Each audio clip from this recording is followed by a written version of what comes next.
Welcome to Fire Breathing Kittens, a 5th edition Dungeons & Dragons podcast. We are joined by Moxie. Oh, hi there. I'm Moxie. I'm a Furbog Paladin of Tyr.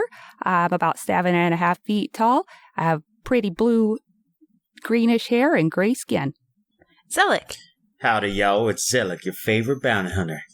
I look like I stepped just out of the Wild West with a long leather duster on, but I have sickly pale skin that nobody seems to understand why.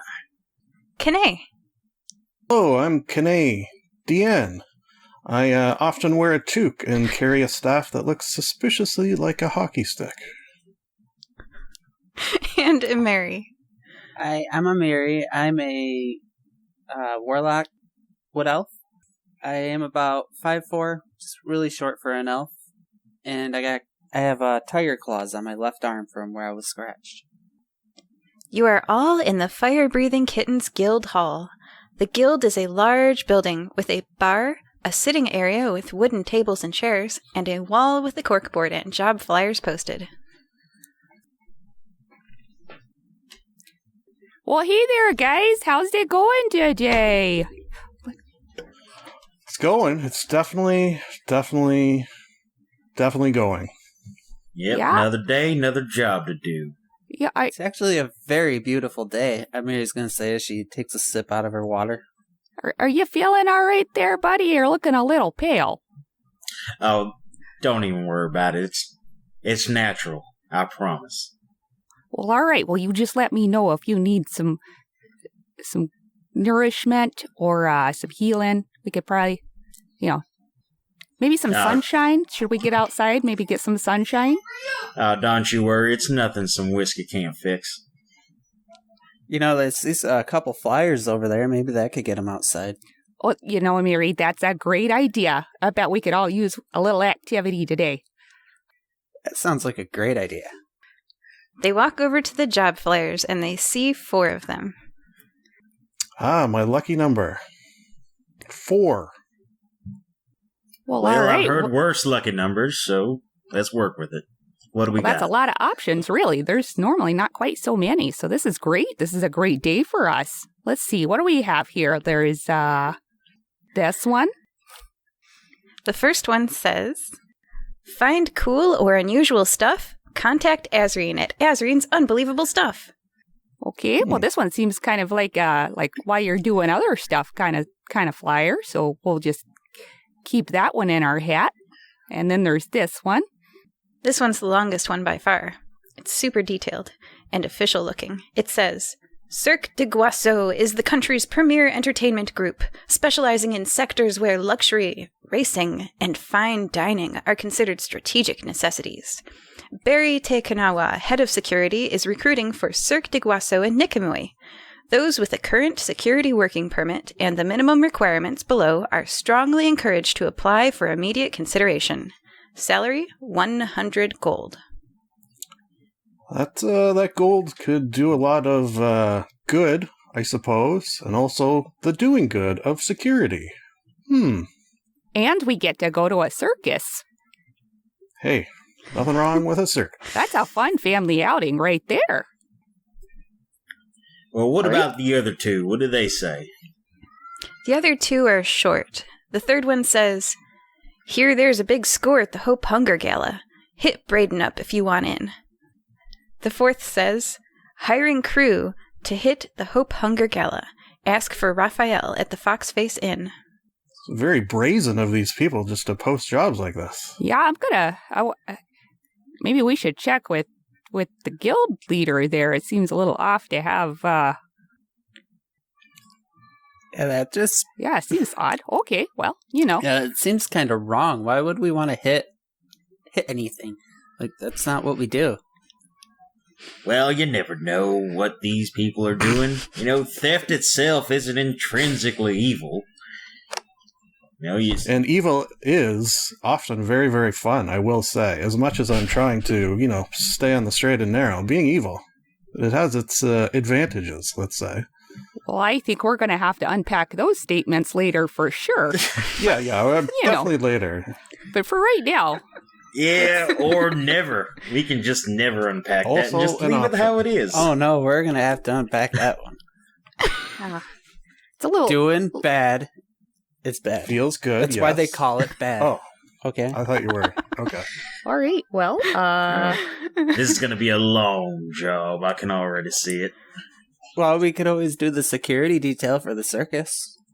That's also doing good. Feels not as good as being evil, but is probably good in the long run. well, see, here's the thing. It may not right away feel as good as doing bad stuff, but over time, True. it builds up and it lasts longer. It's the long con. You're right. That is a way to put it. Yeah, sure. Uh-huh. Okay, well, I vote for the long con of preventing a heist. I mean, we do kind of have 2 flyers with names on it of people seeming to want to get a crew together to hit them. So if you do want to go the security route, we kind of have a way in. We already know some names. Good point. So just to make sure that this human over here understands the flyers. 1 security job for the circus, and then Yes. 2 separate hits on the Hope Gala. Yes. Okay. Also, Cirque is not a circus. Yeah, I figure it's like Cirque du Soleil kind of more performance. It's a... You'll find out. Okay. It's Ooh, probably the gala. intrigue. Well, Moxie has also spent most of her time either as a refugee or in a temple, so it's a circus for now. It's for the fancy folk. We can leave it at that. All right. Well, it seems like the circus security job might be a whole lot of fun and we would get to go to the circus, but I'm kind of concerned for the safety of this Hope Gala, seeing as how there's 2 separate criminal elements at play here. Yeah, I'm not really a fan of that at all. Can we warn the authorities, or are we the authorities that should have been warned, and we are now warned? Well, we Yes. certainly could and probably should reach out to But- the police force and see if there is some way we could assist in. The question is, could the force be trusted? I mean, if people are trying to hit something like this, a gala, it's generally pretty big, which means money's involved, which means the cops are probably on the payroll. Well, that's just a very jaded way to look at the system there, Amiri. I mean, I would hope not, for their sake. I mean, she's not incorrect. And Coddle watching over them, bless him. Hopefully he guides them on the right path. Moxie's gonna look around. Is Nusi behind the bar currently? Is she on shift? Yes. Yes, she is. Excuse me just one second there, fellas. I'll be right back. I'm gonna go over to Nusi. Say, excuse me, Nusi, could I trouble you for just a second? Just a quick question. Sure. I'm not super familiar with the area here, but the Hope Gala, do you know anything about that? Like, is that like a popular event, or you know anything? She puts down the glass that she was shining onto the counter, looks up at you and says, "Oh, I forgot. You guys never know anything about the events going on." Yeah, see that flyer on the wall? And there's like a normal flyer. The jobs board is the sort of thing where only people with tattoos can see it. So you all have a tattoo of a fire-breathing kitten on a shield. Mine's a tramp stamp, just for the record. Yeah, of course it is. And in the like normal attractions section, there's a flyer for the Hope Hunger Gala, which is being held at the Cirque de Guasso in Nicomoy. It's one of those annual fundraisers so that no one in Nicomoy ever needs go hungry. That sounds like doing a lot of good for a lot of people. And also, it has the word fun in fundraiser, so that's a thing. She says, "That's on Saturday. It's Tuesday right now." I always you a get thumbs my up. dates wrong. So, DM note, the way that this session is going to work for time is that you guys can take one action as a group per day. You have until Saturday to crack the case. Ah. Well, Saturday's when the event is. You might not crack the case, but good luck. So the Hope Gala is at this cirque. Cirque de Guasso in Nikimoi. Unfortunately, on my notes, I wrote down Cirque de Barry because I was writing down different notes, so I have to fix it. Right. His name is Barry Te Kanawa, and he is the head of security at the Cirque de Guasso in Nikimoi. Perhaps we should start with him, as he probably is in the know. Or maybe we could do this other job board for Azarine. That sounds fun. Well, I think that's just sort of seems like a if you find it, go ahead, grab it, and bring it on by, sort of. I don't know of any cool objects offhand. If you stumble upon like the ancient tusk of a walrus king in our travels, we'll bring it back. Oh my gosh, that is funny to me as the DM. You will see why.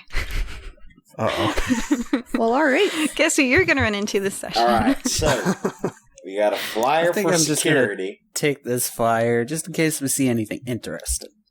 Right, so we got a flyer tusk, for a apparently. security job, 2 flyers for thievery jobs, and what essentially amounts to a fence as the 4th flyer. Well, guess it's time to go talk to Old Bear and see what's going on, unless y'all feeling frisky. Can we feel frisky and still go talk to Barry? I don't see why not. Well, then I'm in. Okay, I got a wild idea here for you guys. So stay with me. This could get crazy.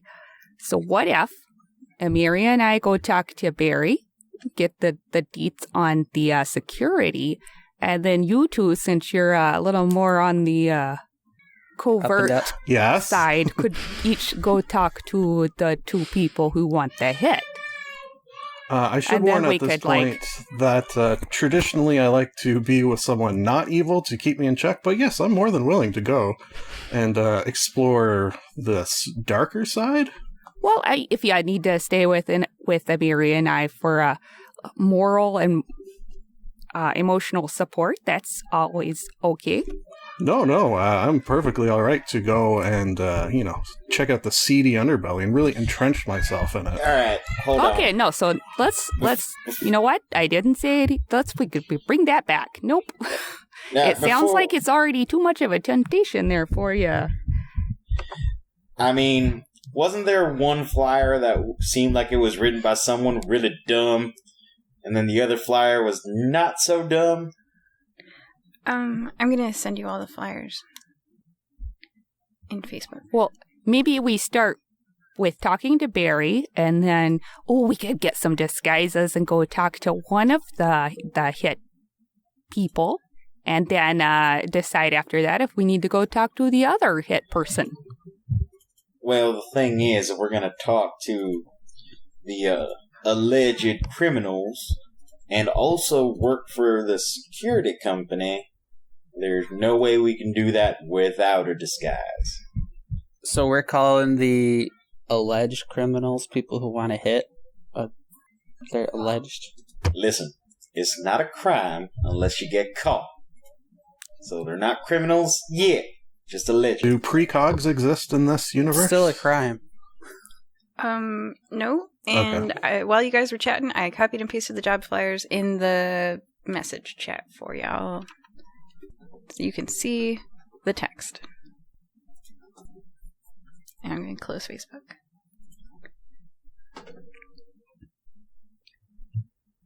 Yeah. There's divination in this world, but like a Minority Report, Council of 3 precogs. Oh, not so wow. much. You went deep. I just remember precogs. All right. All right, so do we want to go see Barry or Braden or Raphael? I would say Barry All would right. be my... On Tuesday, they went and saw Barry. Okay. So everybody go ahead and roll a history check. See if you know where the Cirque de Guasso is. Let's see. 7 minus 1 is 6. That was actually a really good roll. I am dumb. You just moved here. You don't yet know where things are. Oh, yes. Thank you for that in-game reason to be dumb. My history is +0, so 17. Wow.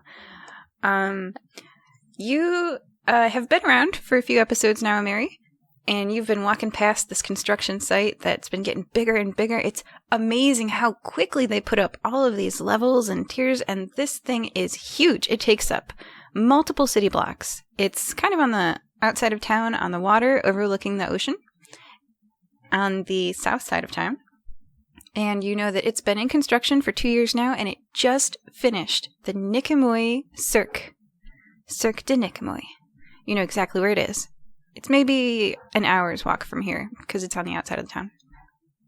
Okay, yeah, we're looking at about a hour walk. It's on the south side. Very beautiful. Right on the edge of the water. Very beautiful. Prime real estate. Yes. It's actually really big. We can't miss it. Well, all right then. Go on, lead the way then. Okay. And Mary walks outside of the inn. Nusi waves goodbye and says, "Good luck, don't die." You all step onto the cobbled streets. Nicomoy is a city of commercial and residential property that is generally 2 to 3 stories tall, with a nice Tudor atmosphere. Tudor, like wood on the outside of the buildings, of Victorian construction, beautiful flower boxes on the windows. It's nice, and the sky is blue. Birds are chirping, perched on roofs and in eaves, and it doesn't take you very long at all to walk through the city to the south side.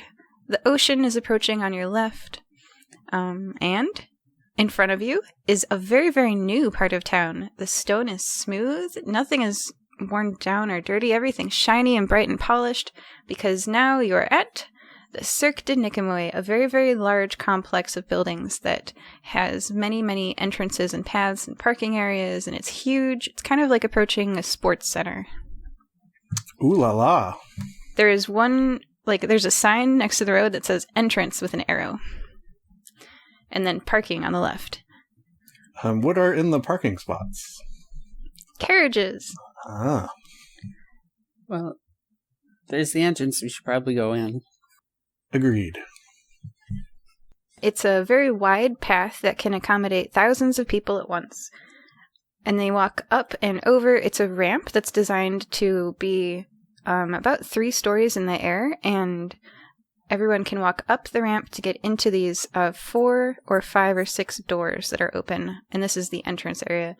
If you look on the right, there's a drop-off that is also a path going on to the left and the right, so people can walk underneath you. You enter into the doors. In front of you is a big word that says betting. Is there anybody over there? Yes, there is one person cleaning the floor. All right, I'm going to go over to that person and be like, "Hi, we're from the Fire-Breathing Kittens Guild. We have a flyer here to speak to a Barry Takanawa." Yes, the NPC that you are talking to is a male, and he is cleaning the floor with a mop. He looks human, except that he has pink hair. He looks up from his mop and greets you and says, "Oh, what'd you say?" "Oh, sorry, we're from the Fire-Breathing Kittens Guild. We have this flyer to speak to a Barry Takanawa." He holds his mop, and he looks at you, and he points at the information desk. And shrugs. He keeps mopping the floor. Thank you, Mop-a-Man.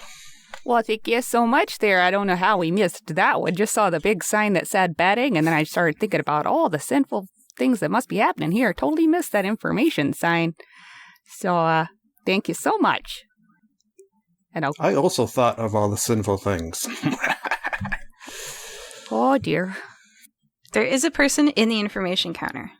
They are furry.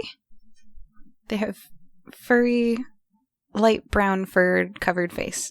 Cat-like. They are furry. They're not dressed like a furry. I guess I'll walk up to that window. No. Yep. Yeah. Okay. Yep. Hello there. He says, "Hello, can I get you some information?" Yes, we're from the Fire Breathing Kittens Guild, and we have this flyer here that was hanging up on our job board. We have to speak to a Barry Takanawa. Sure, I'll page him. And he presses a button and says, "Hey, Barry, we've got some guild recruits here for security. Come to the information desk. Thank you." And Barry says, "Roger. Over and out." While we're waiting, I'm going to go up to the information booth and ask the gentleman, why is the sky blue? He looks to the left and he looks to the right and he says, "So the birds can sing?" Ah, I had a suspicion. Thank you, kind sir. Sorry, If I had money, I would give you some. we're being a little rude here. What was your name while we're just waiting? We can always make a new friend. I'm Moxie. He looks like from Kane to Moxie, and you didn't get the code word right. So he says, "I'm Leopold. And then Barry Takanawa walks up. He's an extremely wide-chested, dark red person with antenna, I don't know, coming out of his head. What do lobsters have? Antennae. Antenna. Yeah, he's got those. He looks. Have you guys seen SpongeBob, where there's the really strong guy who? Larry the Lobster. Bodybuilder? Barry looks a lot like that. He's very strong and very buff. And he says, "Hello, we've got recruits from the guild then? What guild are you guys from?" We're from the Fire Breathing Kittens Guild. He holds out a lobster claw to shake. I shake his I'm hand. Or his I'll claw. shake it too. Okay.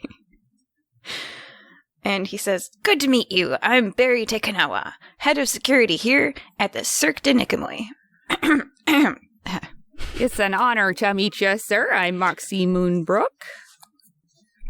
I'm a Mary. Canadian, pleased to meet you. Howdy. What's your name? Zelik. Good to meet you, Zelik. So are all four of you qualified? Overqualified, I would say. Well, I would hope so. Yes, we are. Unless you've got some pretty extreme qualifications, I'm pretty sure we meet needs. Zelik's face is just disappearing into his palm, slowly. What qualifies you to be security? Well, me and Zelik here, we're on vacation a while ago, and we actually freed some guy named Paul. We stopped somebody from seizing his home and creating another hotel.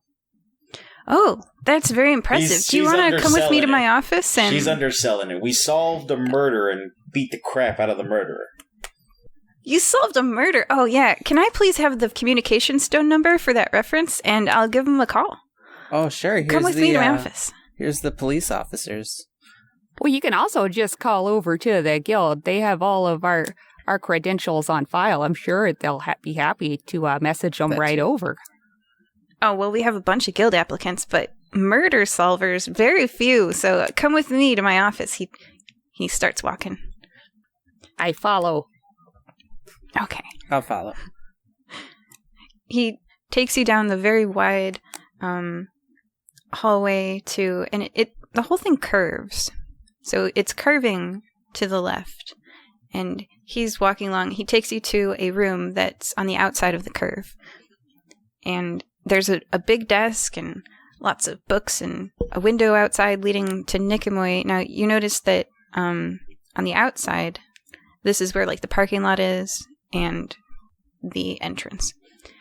He says, "Yeah, please have a seat. And what's that number?" And he's going to lead you to like a waiting area, and he's going to call up. Now, you guys really did. You don't even have to pass a deception check or anything, because you really did solve a murder on McHale Island. So he calls up McHale's security and police officers. And you guys remember our friend, what was his name? One sec. I can be our guest. While you're doing that, Kane like debating whether or not he should just come clean that he had nothing to do with the solving of this murder. That'd be a terrible Ooh. idea. If you look over at Zelik, he's like, Because dishonesty is Amiri, evil, which is fun, but trying to be good. Oh, this is a tough call. because are Amiri you would saying have this also out loud? No, this is inner thoughts. I was gonna say, because I was just gonna start kicking you under the table, like, quiet.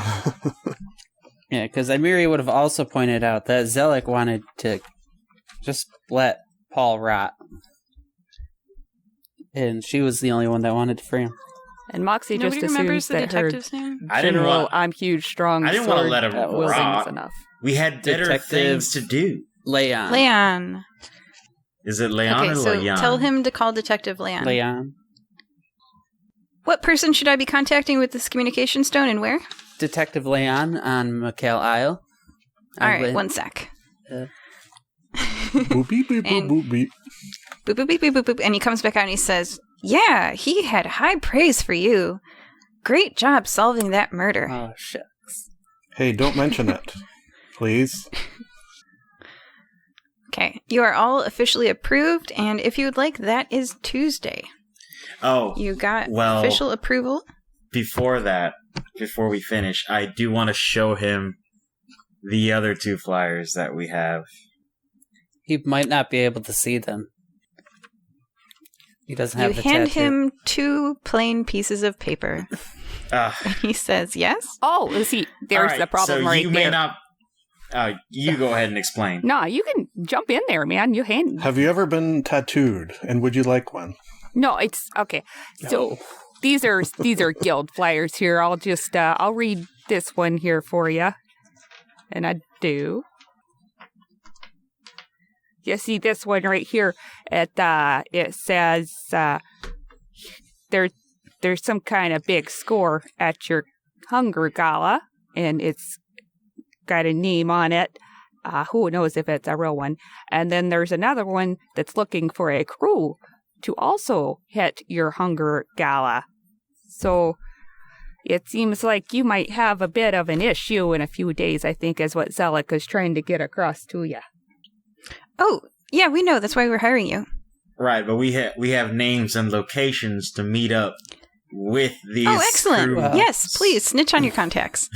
Well, what you already, well, if you already know, then this is probably. Do you have any information about the hit that seems to be placed on your gala, or you just know there's gonna be one? We know there's going to be one. We don't know who. We don't know where. We don't know when. But DM note, he's not going to solve the mystery for you. No, I mean, he 2 just names might right have here. like a piece of information, but that's Okay, fine. go ahead and do a roll. And I've got a DC written down here, and if you pass this, you'll get... It depends on what you roll. I mean, if What he is doesn't know, he the, doesn't know. That's fine. Just checking boxes. What role are we doing? Perception. Don't know. It's up to you guys. Insight. I only got a 12. That's probably Insight Yeah, of a 12. His lobster face is hard to read. difficult to Yeah. read. I rolled a 3. Right. I'm not seeing anything. All right, you said insight, right? What do you, Insight. You can do I'm whatever not check you bad. want, and whatever I got a 10 whatever with insight. the tentacles are moving. Are the antenna? What? Maybe he's something. got like a little Squidward thing going He on. has a lobster face, yeah. Yeah. So his antenna are pointing in different directions. You're not sure how to interpret that. That's awkward. Well, you didn't know the who, where, when, but do you know the what? What would someone want to steal from this gala exactly? 13 on insight. Yeah, well, 13. His antenna are pointing in different directions. You're not sure what that means. The antenna now point in the same direction. It's very confusing. So, you've asked him what would there be to Yeah, steal? like what Okay. is there? Is it just a bunch of rich people in a room, and then someone's going to come in and steal all their goods? He says, "Oh, you've never been to the Cirque before. Let me show you." And he takes you to this, walks through the room, across hold the his hallway. hand. Okay. What? He looks at you and I smile. I'm gonna step on the other side of Moxie away from him. A roll of persuasion check. Persuasion. 15, 16. I should warn I'm horrible at math, so when you see me using my fingers, that's what I'm doing. 18.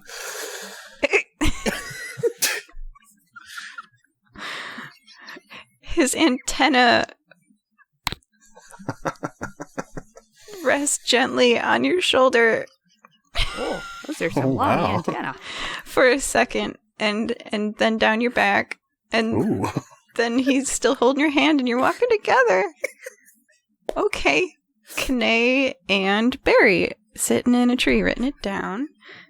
Kane and Barry, now potentially an item. Well, look at that. Got it. He made a Stranger things friend. have happened.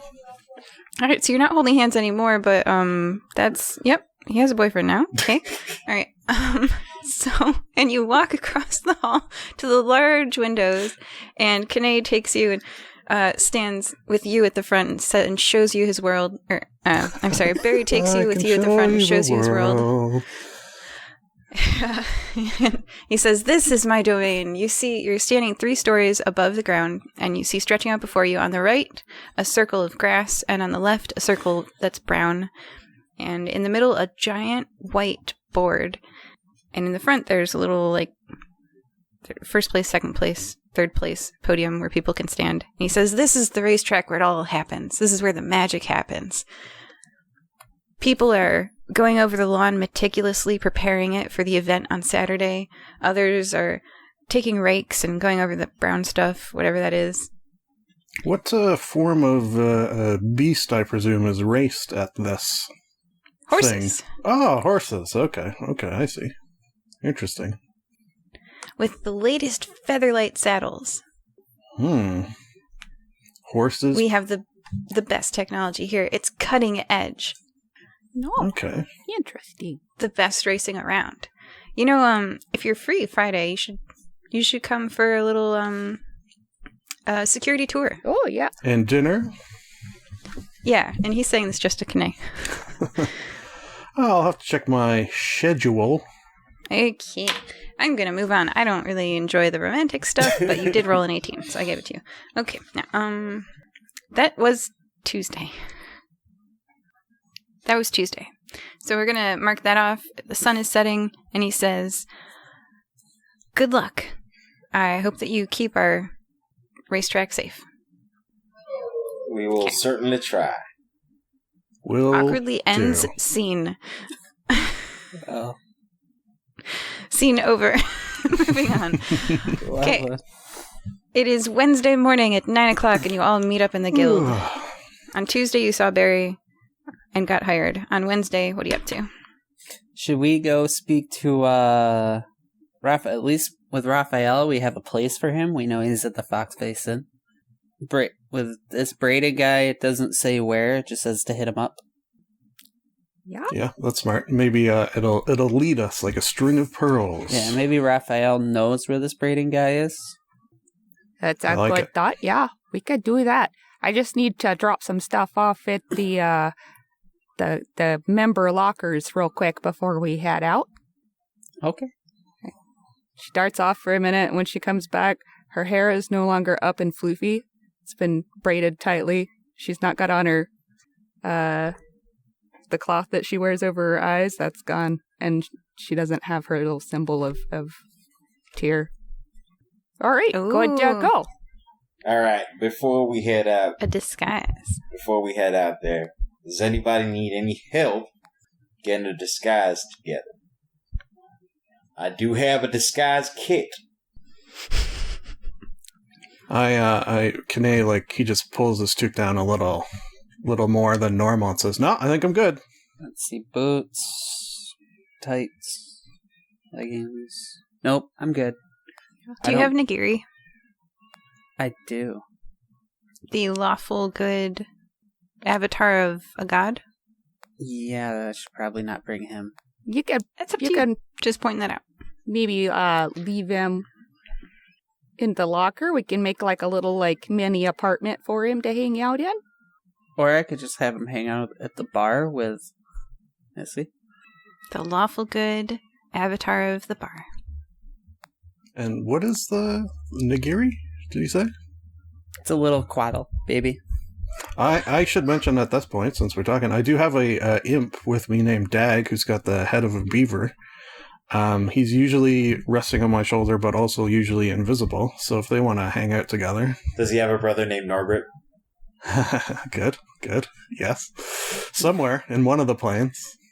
So I'm just going to leave him with the bartender here, and knowing that she's a level 20 adventurer. And He's in safe hands. And I'm just gonna pointedly not look at the imp, and if it's visible, and just slowly breathe. And He's usually invisible. but Please take really good care of him. He means a lot to me. Nusi says, of course, and gives the Kotal a beer. Don't give him that. Beer is bad. We do not drink beer. And scene. Okay. Alright, well, I will use the disguise kit before we end the scene. And I will... Yeah, what does the disguise kit give you? It just gives me a pretty much a roll for deception. I'm proficient in it, so it would just give me proficiency to my... Proficiency to your deception roll? Yes. Okay, got it. And I don't so look like myself, so they can't... What do you look like? Well, I put my outfit away, and I got on a set of not fine, but okay clothes, like peasant clothes, and a big floofy mustache. Okay, floofy mustache, and you're off to the Foxface Inn. before we go into the Foxface Inn, Moxie's just gonna step around a corner, and she's gonna cast Disguise Self. Ooh. And Okay, what bonus does that give you? all right, I am going to make myself, including my clothing, armor, and weapons, other belongings on my persona, look different until my spell ends. So I'm just not gonna look like me. Okay, that's a deception check. So do you get any advantage or bonuses to That's that? like a would- magic when one, right? they No, that's that. It, they would have disguise to self pass just happens. They would have to pass an insight check. It's okay. To discern that you are disguised, a creature can use its action to inspect your appearance and must succeed in an intelligence investigation check against my spell save DC. Okay, what's that? Not super high. I think. Right now, it Okay. should be around, what, 13, 12. 14? 12. Okay, got it. But they'd have, First, you'd have to give the Okay. game away. But so when I step back out, instead of 7.5 feet tall, I have 6.5 feet tall. Who are you? What have you done with Moxie? It's still me. Oh. And she's It's okay, human, guys. It's still Moxie. female, tall, blonde hair, pulled in a real tight ponytail back, and bright red lipstick, and very, very sharply pointed eyebrows. This is what Moxie assumes bad ladies must look like. Oh, okay. Like Wow. super villain. Wow. Okay. Very judgmental sharp of the blondes. So Okay, so the have you ever Foxface Inn seen is Atlantis, the Disney movie?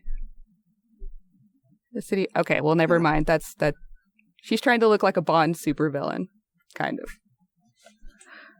The hair color is just different than hers. Mostly And what it's the should we red call you lipstick in and the this eyebrows. persona? Anyway, It's good to know when I wear a ponytail, I look like an evil villain. And the Foxface Inn is an inn that is luxurious. Oh gosh, okay. So it's on a cliff north of town, overlooking the ocean. Very expensive, very nice place. Some people may remember it from trust issues. Really nice place. Has its own private bar, has its own places you can sleep, rent a room. I wonder if Keith is still working there. I don't know. Maybe that's in an epilogue. Listen to the epilogues episode, people. Seeing as his wife is rich, probably not. Yeah, maybe he's retired. Oh, yeah, they own a winery, right? Mhm. Yeah. Okay. Okay, that's the Fox Face Inn. You La-di-da. step up to the door. This is super high-class place. I hope we're dressed for the occasion. You are not. I'm gonna But you can still go in. walk over to the bar and Okay, there's a bartender. ask for a... She is a giraffe. Excuse me, could Just I just period? get a cup of water here? Sure. She gets out this, like, spray thing, pulls it from the bar, and spray fills a cup of water and hands it to you. So where, you wouldn't happen to know where this guy named Raphael is? We were told to meet him here.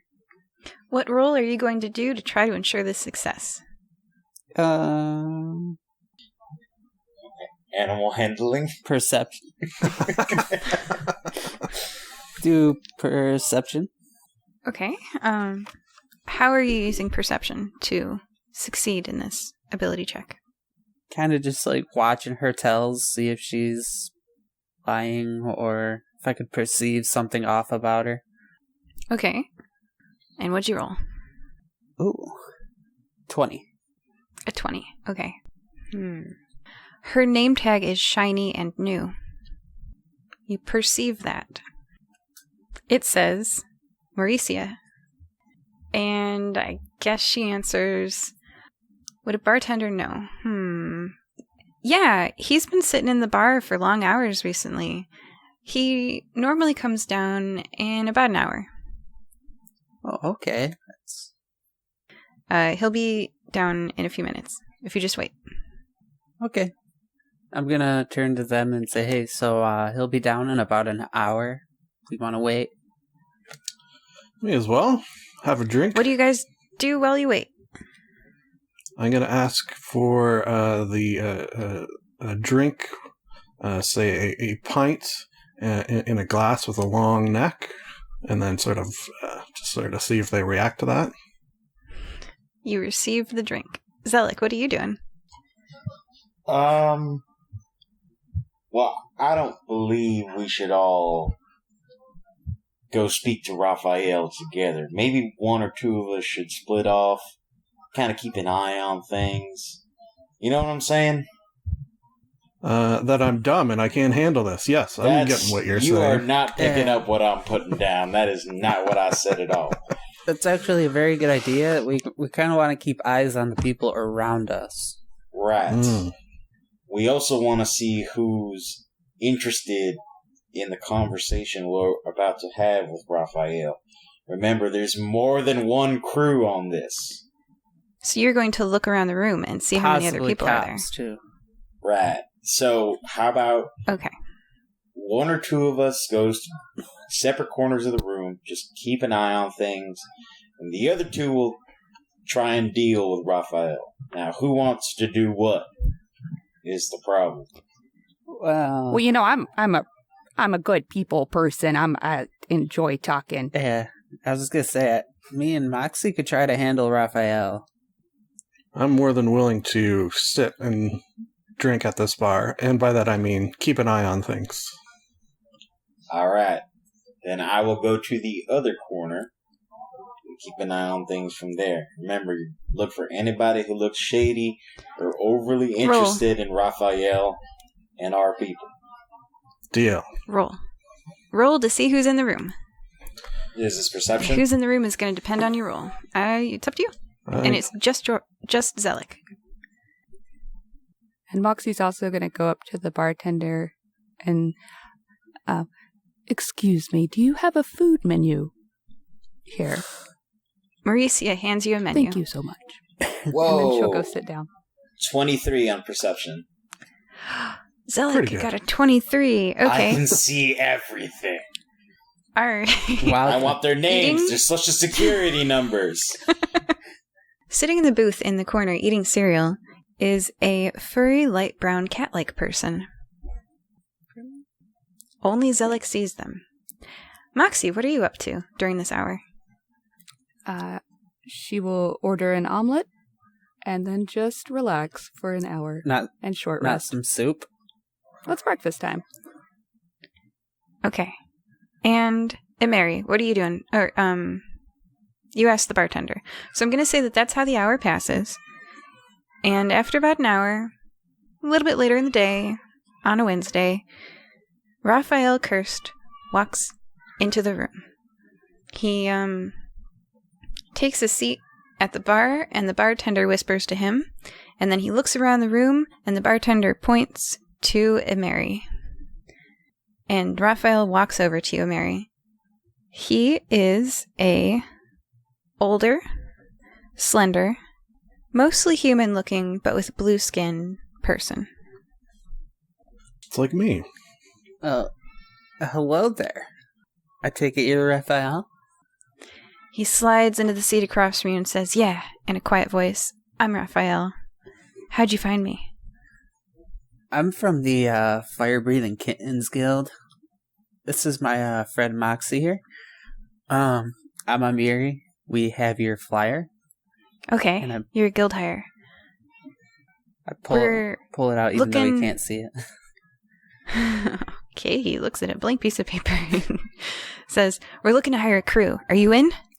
Possibly. Could you give us some more details about the job? Yeah, what are we exactly trying to find here? We're going to hit the Hope Hunger Gala on Saturday. We're going to steal a prize racehorse and all the money from the concession stand and all the prize money and the trophy. He puts his hands on the table and he leans back, proud of himself. This is one job to end all jobs. Those are some lofty goals. You're looking for a retirement outage here? Yeah, one job and we retire. And what kind of crew have you already gathered for this? We don't want to put our necks out any more than we have to if you're not prepared. Do an insight check. Yes. It's a 16. Okay, that does not pass. Okay. He glances around the room and then looks at you and says, "You're our first hires." Potentially. So what's in it for us? Why should we join your endeavor here? Yeah, what's our cut exactly? Well, there's a horse, a bunch of concessions money, the prize money, and a trophy. And we're gonna sell the horse. We're gonna keep the concession money, and we're gonna clean the prize money. And then you can hold on to the trophy and look at it every now and then. So that's our cut. We get the trophy. We don't get any of the money. We don't get a share of the loot. What's our percentage? Mind you, there's two of us. 10% of 10 million gold. And what is your role in all of this? Obviously, we would be your, I imagine, your front line infiltrating. Yep, and I've already bribed one of the security people, so I got us an in. It's an inside job. It'll be in and out, very easy. We can get into the tunnels. So, just so we could actually come up with our game plan and everything, do you mind if we have your contact's name so we could try to go talk to him ourselves? So you could try to talk to him yourself? No. Persuasion check, I guess. I'm going to give you a chance for this to succeed.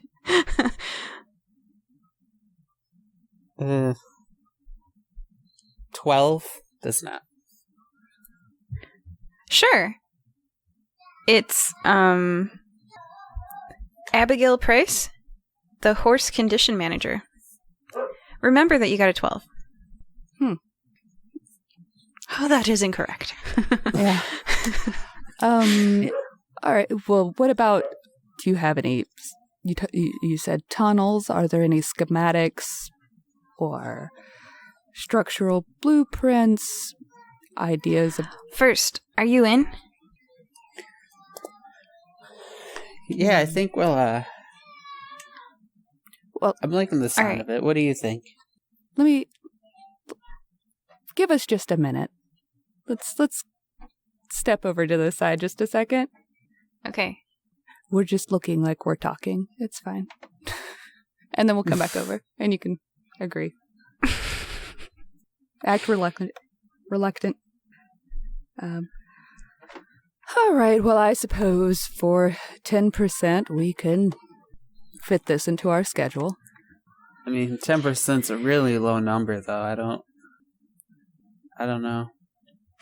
Well, I suppose it's better than, sitting around and knitting or just drinking at the bar, so it's something to do. I suppose we can do this. Okay, everybody roll a perception check. Ooh. 19. 20. 6. No. 8. 17. Okay, so the highest was the 20? Yes. All right. And Mary notices that Raphael, with he's older, slender, and has blue skin, is being watched. So I'm gonna A try to person across the room has been staring at you the whole time. He's short and squat, Ooh. round almost. I am gonna telepathically talk to Zelik and say, "Hey, look, that guy over there is watching us." Can Zelik answer? Or is that possible? Okay. It's basically telepathy. I don't know if they can It depends answer. on if it's because the spell message. Is it message? Yeah. Because with message you can reply. I don't. If this is like a skill, I don't know because I'm not a telepath. I'll tell you right now. Looking it up.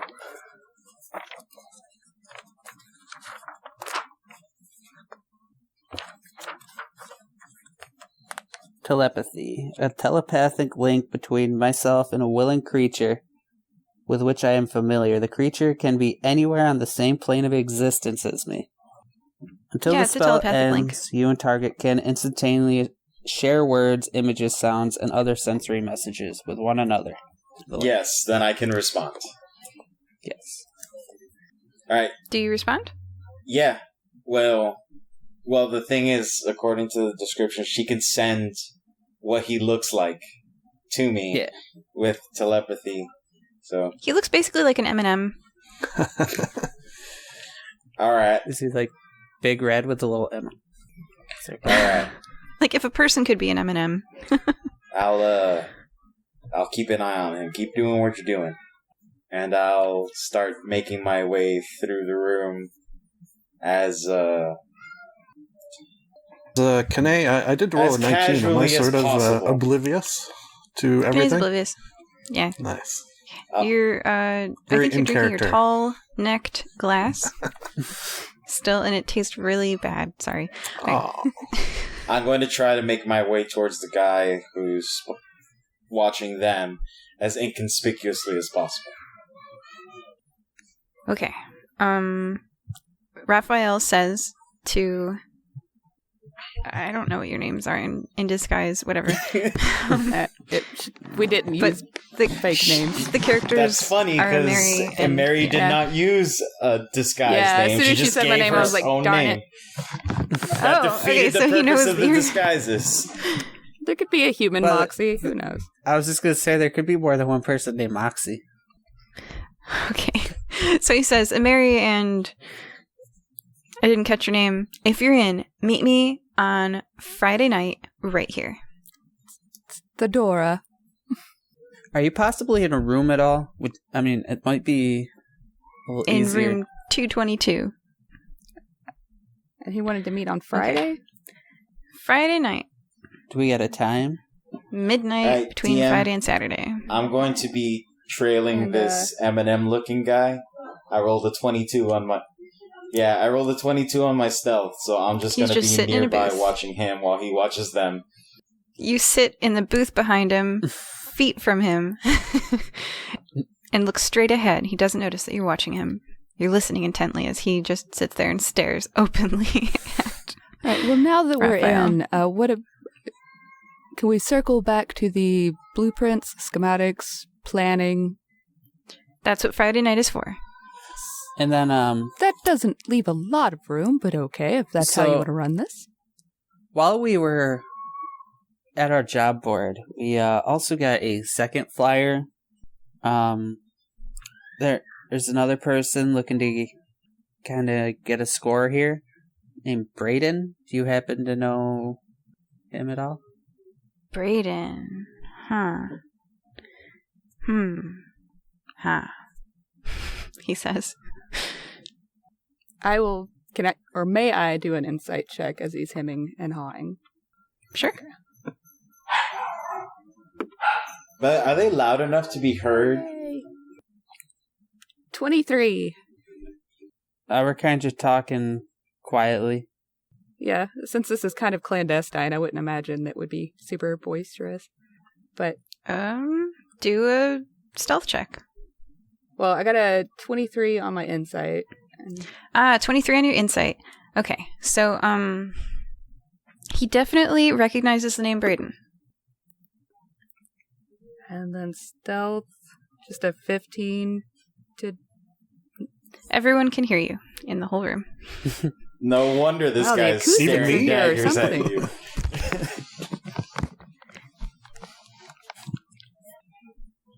Just trying to use a normal tone, but I guess...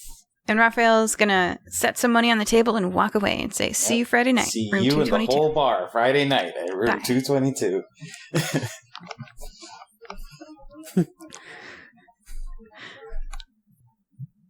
So is the big M&M guy still over there? Yep. And after Raphael leaves the room, the big M&M guy is gonna look at his hands. Can I see what he's doing? Investigation. Looking at his hands. Oh, investigation check. He's definitely looking He is at his pondering hands. his hands. Something fierce. Okay, so that leaves you all. Kane is drinking a long-necked glass at the bar. He's started musing on the natures of good and evil and is a bit lost in his own mind, not really paying attention to what's going on in the room. Zelik has noticed several things and been alerted to several things. Moxie and Mary are sitting at the table, having just been left by Raphael. What do you all do? I guess I'll go ahead and pick up the bag of money, just so it's not sitting there. That's the payment for the food. Oh, it is? Okay, I thought it was a payment. Sorry, I misunderstood what you said. Moxie blends into the criminal world well by stealing Moxie's out-of-world person totally misunderstood what just happened. I thought that was like... I'm going to look at Moxie. Like a down payment. But if it's obviously food money, she wouldn't take it. Okay. Lean in and whisper to her about the guy that was watching. Yeah. Very important to Moxie, since now we know this was food money. Is the cat guy still there? Did Raphael leave a decent tip? I knew you were going to say that. That is a very important question. Go ahead and do some kind of check so you can pass it. Math check. Straight perception. It's just straight perception. Let's see. Math check. Calculate the percentage of tip left. That's just straight intelligence. Yeah, there. that's a school learning. That's intelligence. What percent tip did he give? Moxie got a If the 15. breakfast cost, if the omelet cost $10, and he left on That's the an $10 expensive omelet, I know. On the $10 15%. omelet, he left $1.50. I will reach into my pouch Exactly. and put 3 more silver pieces because his tip was not nearly generous enough. I know, you gotta leave at least It was $5. exactly 15%. Yes. No, that I got That's it. a clue. I just I don't got know how it. to. That's a good clue. Okay. No, it's a good clue. I didn't get it. I see that, and then sort of Kane starts to realize that he has no money and he's been drinking this whole time. So he's starting to get a little worried. Is the cat person still here? The one I was Okay. eating this to? All right. Yep. Cat person's still eating cereal in the corner. I feel like maybe Kane is like, this guy can maybe lend him some money for these drinks that he's having. So maybe he'll wander over and say, hey, and just sort of strike up a conversation nonchalantly. How do you approach strangers in restaurants? So you walked up and said, hey, and he's going to look up from his chair at you standing and say, what? How you doing today? He says, what? again. Oh, I understand. A bit of a persuasion language check. barrier. Let's see how this goes. If he's reacting Do negatively you or speak positively. Infernal? And then I said- Persuasion check. Oh, persuasion? Not very good. 7. 8. Math. 8. He's gonna politely tell you to F off. He's eating his breakfast, and actually he's almost done with the cereal at this point. He just stands up and leaves You gonna finish that? and walks away. All right, have a good day. Oh, wow. Oh, you forgot to pay. Oh, no, I see you did. You did. What's his tip like? I tried to figure it out. I rolled a -10. Sir, You actually roll on your intelligence. This is Oh, important. Jeez. Oh, wow. So 16 minus 1 is... 15. Yes. 15. He left exactly a 15% tip. Interesting. A clue that I don't understand, both in and out of character. A clue that I understand in and out of character, but that I don't have. So that's in what you guys character. did. I guess I'll just wait for the big guy to leave On and then Wednesday. trail him out and see where he goes. And that'll be the rest of my Wednesday. Yes. Oh, round M&M-like person? He's not Forever? leaving. He's sitting there staring at his hands. It's just gonna stay there forever. Oh, I thought that's who I was going to. So, Maxie, Yeah, he's, should just, we go? he's genuinely That's not bored. that's He's, actually who I was going up to, the stare at hands guy. oh, Sorry. I should have been more sorry, specific. I thought you were approaching cat person. No. Okay. Maxie, should we go over and talk to this guy? To which guy? The guy staring at his hands over there. He was watching us the whole time we were with Raphael. Moxie will whip her head around real quick and go, oh, okay, yeah, I see what you're talking about there. Yeah, sure, yeah, let's go talk to him. Okay. We're gonna walk over to him. Excuse me, are you okay? He looks up at you and he says, "You in on job?" What's your name? I didn't catch that. Bubba. Oh, hello, Baba. Is this seat taken? May we join you? He shrugs. Sit. What job are you talking about? It's lovely to meet you, Baba. My name is Theodora. Are you in on job? Yes, job good, he says. Now, in D&D, there's such a thing as an intelligence of -4. It's possible. Mhm. It's Well, difficult. -4. I don't know how to roleplay it very well. -4, but, you can't speak. I don't. This think. guy is... Yeah, Really? that's He's like speaking that's in like very a, that's one... like a 5 or a 6. All right, I'm gonna- Let's see. I think 4. I think 4 intelligence is like the bare minimum for sentient creature. That's like an animal. Could He is the bare minimum for sentient creatures. I try to talk to him telepathically? Sure. You reach out and there's a whole bunch of nothing. A job with Raphael? He says, yes. He says, I stay here until Friday. In this You're- booth? Gonna sit right Yes. right here? In. All right, I'm sitting behind the booth. What will you be doing on Friday? I don't know how to roleplay someone who genuinely can't communicate very well. He's, You have to do. he just Grok looks at you. speak. Mm. Hold on. He just Hold looks on. at I'm you. in the booth behind. You hit people? Am I picking up any images, maybe? Telepathically? Nope, just a whole bunch of nothing. This guy's just part of the crew. He's What was his name? The hired muscle? I'm gonna look He's at Max hanging and go, he's clearly the muscle here. Bubba, Bubba. are you a bodyguard? Like you... Yes, All right. guard. Guard. Got it. I am a guard. I bet you're a very good guard. Are you a guard at the racetrack? Okay, so everybody roll like something, and I'll let you ask. So go ahead and roll an investigation check, and I'll let you ask either 1 or 2 questions depending on how good you roll. But this is your Wednesday. Oh. 8. 18.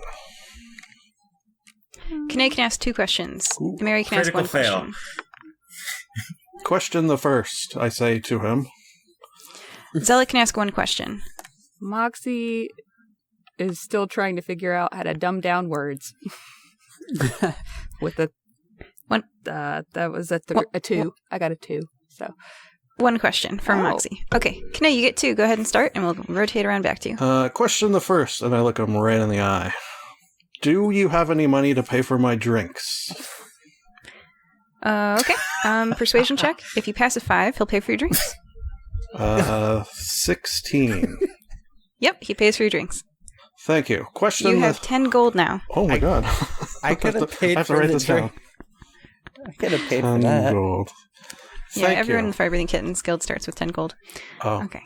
Right. To make it up, to thank you for that, I would like to allow you to tell me how this plan is going to shake out to the best of your abilities. Wow. That is, for You're someone with welcome. an intelligence of 4, that is a very complex question you asked. In a complex manner, because I also am dumb, but hide it better.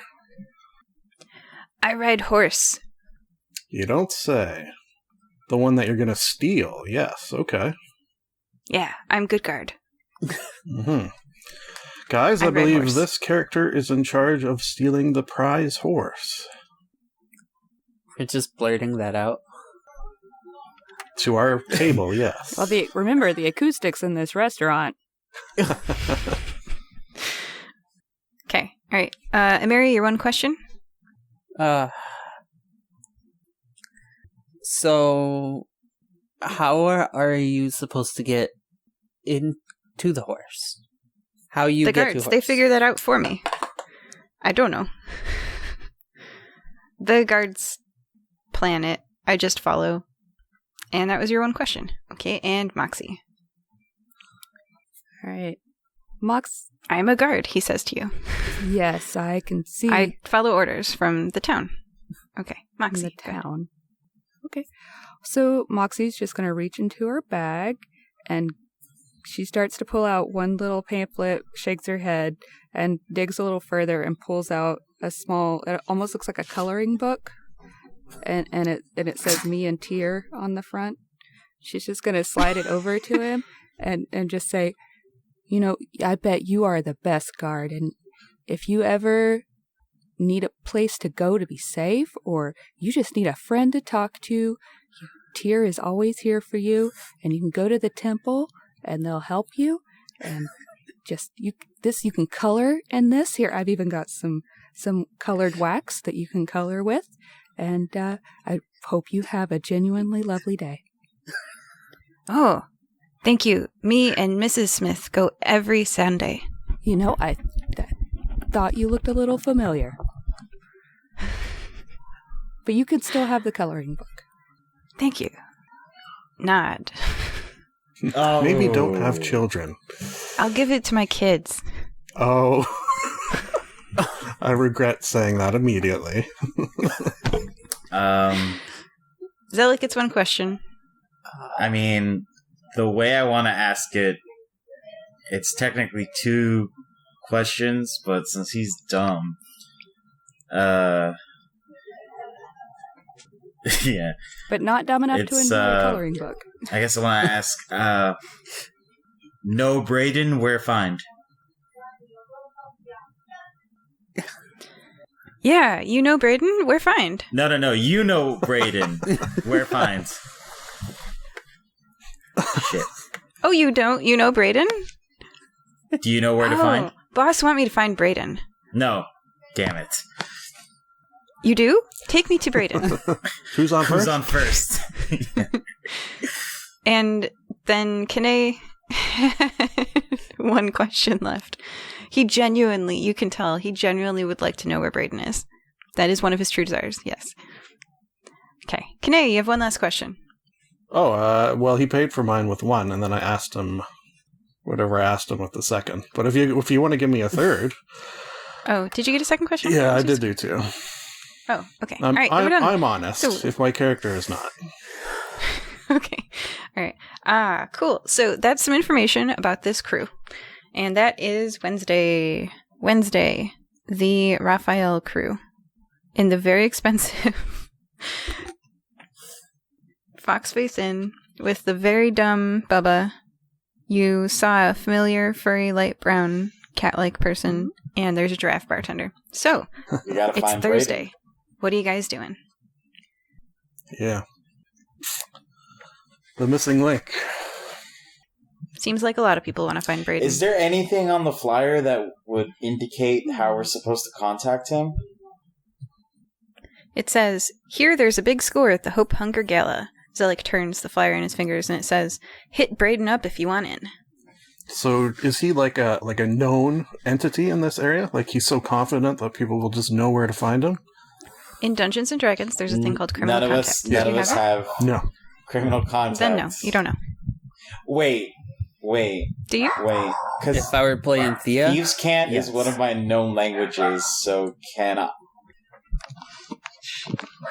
I can't just ask you don't have someone criminal who has a contact, criminal so contact? no. Yeah. it's more of a All right. rogue thing. It's too much for one okay, session. So... yeah. Yeah. You don't need it. Can we call Wicket? She's in the forest playing with her cousins. All right. Well, Okay, are you guys... It'll take a week and she'll be now here. that Moxie's got her diaphanous cloth and her symbol Are you bag, guys still 100% sure you want to do Yeah. this security gig? Because I'm not a big fan of Barry. I know you are. Yes, you. I know you're a fan. Me? We did have a certain je ne sais but quoi. are you sure this is the job we want to take? What? 'Cause I have never been sure of anything. Well, what is it about Barry that's off-putting to I don't you know. there? There's just something about him. Something that irks me. Okay, so it's Thursday, and I'm just going to give you a little push in the right direction. You guys have arrived at the Cirque de Nicomoy to do a inspection of the grounds. There are 4 settings for you guys to inspect. The stables, the tunnels, the banquet hall, and the concessions. Because you know from yesterday that those are the targets. Remember? I don't want you guys to wander Wow. aimlessly. So why don't you guys say it and then I'll cut it. So go ahead, you say it. Say what? Based on yesterday, how there's 4 targets, maybe we should go check out. Yeah, Well, so- based on yesterday, there were 4 targets, so I feel like that's potential for investigation. Yeah, especially the tunnels, since that seems to be the N. We might want to make sure that's high on the list. And Alright, well, there's 4 spots and 4 of us, so one So person 3 and pick, 2, or sorry. one person pick a spot, and we will reconvene later on and Split in determine. the party. Well, yes, we can do one spot at a time, all of us, but it will take literally the entire day. Good point. Darn, you solved my time puzzle. Okay, one of I us will- needs to at least pop by and I see will Leopold. allow you to investigate all 4 places in one day so that you don't have to split the party. Oh. Thank you. Alright. Party threatens to split into 1-person groups. DM immediately backpedals. Alright, let's start with the tunnels then. The tunnels. Start at the Okay. bottom and work our way up.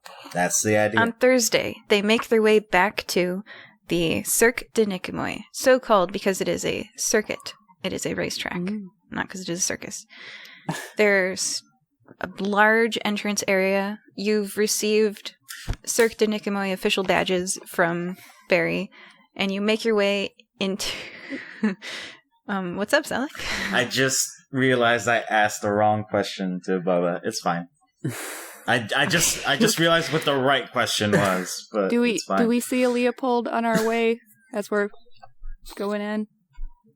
The tabaxi info guy. Yes. You enter into the information area, and Leopold is at the information desk. He is a furry, light brown, cat-like person. Cat-like person. Cat-liked person would be amazing if cats just liked you.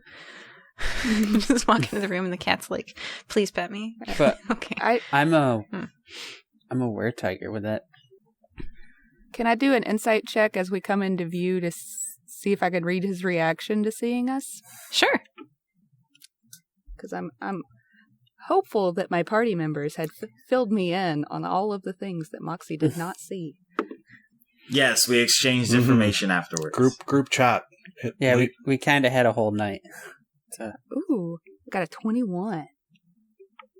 He recognizes you. Wow. Yeah, You've seen this person 3 times now. he can definitely identify us. Well, weren't you magically disguised in Yeah. the bar? That was just the bar. But was Kane. No. I put my hat down further, and then I put it back up a little higher. That's not a My two. disguise. Okay. Well, he recognizes the person who, I'll rephrase. Moxie he's seen once before, and the person who tried to say hi to him weirdly in the restaurant with a persuasion of 7 -1. It was -1. Oh, no. Yeah. Persuasion I'm not too bad at. So that person he recognizes, and he sees your group, and yes, Okay. recognition. No standing fur, twitching tail. So that's good.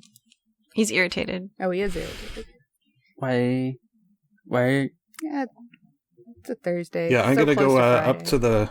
I'd like to go up to the information booth and say, excuse me, I'm requesting some information. He hands you a pamphlet that says stables, tunnels, banquet hall, and concessions, and he says, this seems to be where the security people that have been hired are checking out. Thank you. The information I request is, why are you so upset? How do people answer that in real life? If you ask a stranger, why are you so upset? Oh, He's going to put on instant his customer service I'm at an voice. information desk. Yep, customer service. Smiles and he says, "I'm sorry if I've upset you, sir. Please accept this pamphlet and have a lovely day here at the Cirque de Nicomoy." He, Kane just sort of 100% face value is like, thank you. You know what? It's very nice that you say that. You have a good day as well. Okay, and he's still smiling. and I'll say, I smile back. and I'll say to him, gonna look at him and go, I'm sorry about him. I apologize. That's okay. Smiles at you. and I'll say to him, see you on Friday, and then in Thieves' Cant, I'll knock on the glass 3 times. No. And see if he gets that. I mean, so he does understand you, and he's irritated, and he's at work, and he's like, okay. What in Thieves' Cant would be acknowledgement, but not safe place. He does that. Yeah. And Yeah, no, I understand. It's because of Kane that I'm like, yeah, we get it. We're trying. yeah, so Kane has no idea what just happened, and you guys just had a little secret, like, oh god, please leave me alone. Communication.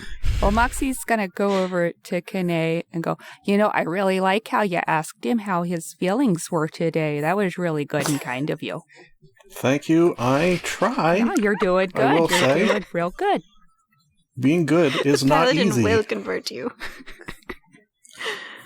Yeah, Zelik has a look on his So- face that either we're all going to be dead or in prison by the end of this. Or both.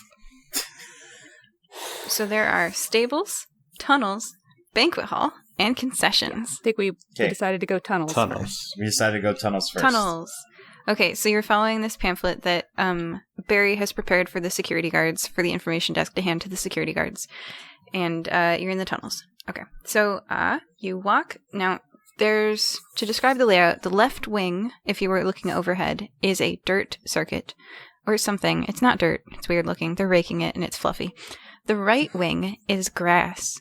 People are on their hands and knees inspecting this grass. You've never seen such attention to a lawn. In the middle where they meet, because they're both diagonal, an acute angle, in the middle where they meet, at the far end, there's a big whiteboard. And at the front end, there's a 1, 2, 3 standing on a podium, with enough room for horses. And along, kind of picture a U underneath the whole thing is the stands, which has an indoor and an outdoor section. You can rent a hotel room for 3,000 gold a night and see the race the entire time from your room in the highest luxury with bottles of champagne, sitting on your bed, watching the race. There's also, below those hotel rooms, normal walking paths, kind of like an airport, how it's just like a long indoor hallway. And there's bedding areas, there's food, so the tunnels, the entrance to the tunnels are kind of hidden. They're just little doors, like next to bathrooms. There's like a second door, so there's like men, women, both. Actually, you know what? The bathrooms aren't gender divided in this world. So there's like a bathrooms section. Those are nice bathrooms. What are people anyway? So in this world, lobsters. So this just says humanoids. Bathrooms. What is a man? Bird bathrooms, cow bathrooms. Okay, so Giraffe bathroom with a tall door. That's a good one. So next to the universal bathrooms, there is a door that has no label on it and no handle. Just a little black box next to it at about hand height. Do we know? Wait I a guess minute. we do. Do we know that we need a special way to get through this thing? You were handed badges with the whole berry thing. I just got really flustered and couldn't tell you that. Sorry. No. You said badges. You said badges. Right. Well, Moxie will go up and put her badge in front of the black box. Okay, the door clicks. Yay! Look, Magic. guys, it's magic. It's a magic door. Woo! How does that work? I couldn't tell you in real life. Magnets. So I'm gonna look at Zellic and be like, somehow I think these badges are how they're gonna get in. Oh yeah, inside job. Well, we already know that there's at least one person inside. So let's go ahead with that assumption and Yeah, I need to See start what's making a in these list of tunnels. other security personnel so we'll know, who Well- we need to keep an eye on. let's start by looking for security flaws, and then we can start looking at the personnel. Because personnel are always a flaw in security. Sounds very It's wise. very wise. So I'm gonna use my badge to open Zelik's it too. been around the block once or twice. Oh, the door's open. Yeah, Yeah. Moxie's holding it open for everybody. You can duck it. You don't even Yep, have the to door's duck open. under arm. Stairs lead Thank you. downward. It's only one person wide, heading down. Is it lit? All stone and it's lit. Yes. I'm There's gonna spaced lights overhead. use detect magic. Ah, Good call. interesting. There are. Go ahead. What do you do for detect magic? Do you just It pass? works. will. It just works. Yeah, just It just works. Okay. You are able to detect magic in 3 pipes. So let's read this to you. Narrow, long, and short, the service tunnel stretches off into the vast distance, a square focal point of converging tubes. 3 sets of pipes, which you can tell are magical, run parallel to the floor, at hip distance, and at head level where the ceiling meets the wall. So on the left and the right of you, there's 3 sets of pipes. And because you're detecting magic, do you get any more information? You get the pipes are you get the magic. To make type it of glow. magic. The type of Yeah, like magic. if it's Cool. enchantment, if it's abjuration, conjuration. Give me 1 second. And you can make it glow, which, you know what, I'm curious. Can you make it glow so others can see, or is it just you can see? No, it's just. I mean, the thing glowing is part of the spell. It's just so you know what has it, and then by the color it glows, the magic user knows what kind it is. Like if you see, Oh, do they have colors? I don't think it'll give you the I color. had to look up the color. Hold on, because oh, it doesn't matter. You can just tell her Oh, it's yellow. what school of magic it's it is. yellow. I like that. It's yellow. So the internet says that this school of magic is yellow, and you can tell that there's 2 cords of yellow wrapping around this pipe. Do you get to identify the spells? Is that part of it? No, I don't just think so. I think No. it's just the school of magic. it's just the type. Can I tell you the spells? You. That's up to Yeah, you. Brad. You are the DM.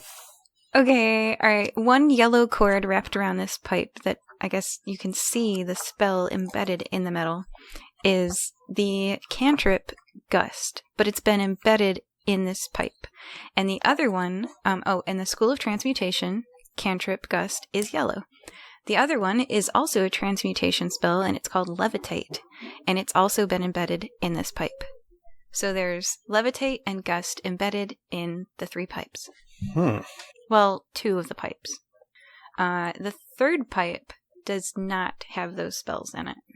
Okay, so what's yellow? Abjuration, I think? Transmutation. Which is protection magic? Yellow's transmutation. Yeah, it said it was a transmutation spell. Yeah, gust and levitate. So, see those pipes up there, guys? Mm-hmm. Yep, right here. Of the three of them, we got that one right there. That's got a gust spell on it. Oh, no, the pipes have both spells on the pipe. Oh, so each pipe, both of those pipes up there have the... The top pipe is poop. The middle pipe Magical? is gust and levitate. I don't want you guys to get confused. The top pipe is poop. The sewer The line? middle pipe and the bottom pipe are to and from. Gust and levitate in both pipe. And do they head towards the race track? One does, and one goes, two directions. Yeah. One towards, one from. Which one heads towards the racetrack? I will ask. Oh god, I don't care. Okay. The one at waist height goes from the racetrack. Okay. There. If it doesn't matter. I thought maybe it meant something. And the one on the floor goes to the racetrack. And the head level one is the sewer. Yeah. How big were what's the diameter of these pipes? Were they just like, It's quite large. Like a foot of the tunnel is taken up by 6 inches of, like a hand's width. Mhm. The pipe's quite Okay. large. Mm-hmm. There's only enough room in this hallway for one person to stand because the pipes take up so much Gotcha. room. Alright. Yeah, so these ones down here have gust and levitate casts on them. Alright, Curious. so what would that do? Could be a good way to get money in and out. It's like a pneumatic tube. Alright, do we have any means of dispelling that? Or we don't even know if maybe the track is the ones who put the magic on it. We won't know until we talk to Barry and let him Yeah, I know don't what we have found. any dispelling. Could be Alright, well, could be just to get money to and fro from like where it's deposited with people betting to a vault or something. alright, well, is there anything else down here besides the pipes? well, I don't know. We've only I know just stepped in. I'm asking We have the to go DM. deeper. I'm asking the DM. Do some kind of check. I could do Arcana on it. Investigation. Sure. Each of you do your own checks. Okay, I got a 15 with Arcana. Okay. Eesh. You know that these kinds of tubes are typically created by the establishment. That this would be a thing that the building has. It's a trait of the building. Alright, 18 on investigation. Okay, what are you looking at? I'm looking down the rest of the tunnels for anything that looks out of place. Out of place. There's literally just pipes and walls all the way down. But then you reach a branch and the hallway splits into 3, and you could go left, straight, or right. Does anyone have a 3-sided coin? I have a A d6 divided by 2. Yep. I do have. D6 divided by 2. I have you know what? I I'm have using a an app D3. for my die, and I have a D3. So 3, Yeah. so let's go to the right. Okay, it's a very long tunnel. This racetrack goes for miles. All of these pipes, all the way around, miles and miles. If you were to guard this, you'd need, well... Nah, you just have to guard choke points like that intersection we were just at. So, I guess unless Detect Magic is detecting any more magic. Nope. Then no, I don't think we need to keep going. Okay, next is Emery. What are you doing in these tunnels? I rolled You a detected the 4 magic. for investigation. Yeah, you detect the magic. You're good. And next is Moxie. Moxie, what are you doing in the tunnels? Guess Moxie's gonna look around and see if there's any doors tucked away, like service panels, maybe. Service panels. You would say that there are 5 access doors at the various points. And that, go ahead and do some kind of roll. Investigation that's a 10. Yeah, there's like multiple doors, from different... The racetrack has a lot of ground to cover, and there's access doors every now and then so that you can get into these With tunnels. a 10, would I notice if I'm purposefully looking for them, more of those black boxes beside the doors? Each of the doors has a black box. All right. So the only way into the tunnels is with an ID badge. That does appear to be true, yes. It appears to be true, at least. So. Alright, let's leave this alone for now, and we'll talk to Barry about what we found about these spells. And we'll go from there. But let's go on to the next area and see. I don't know. I'm kind of not trusting Barry along with you, Zelek. We really don't have any other options. This is the path that we decided to go on, so we gotta go all the way to the end. Maybe we should prepare some sort of butter sauce just in case things go awry. Well, how about that That stables, is pretty guys? evil. You want to go to the stables? what? I'd like to see the horses. A Yeah. little See dark. which one's fast. A little dark, but I like where your head's at. Hold on to that thought. All right. Hold on to it. Let's keep that as like Plan F. We're still at Plan A right now. So Plan F, eat the contact. Well, let's not make plans to eat sentient creatures. It's So that would be evil then, eating yes. sentient creatures. If Yes. they can think I'm not and getting make into words this and philosophical thoughts. debate right now.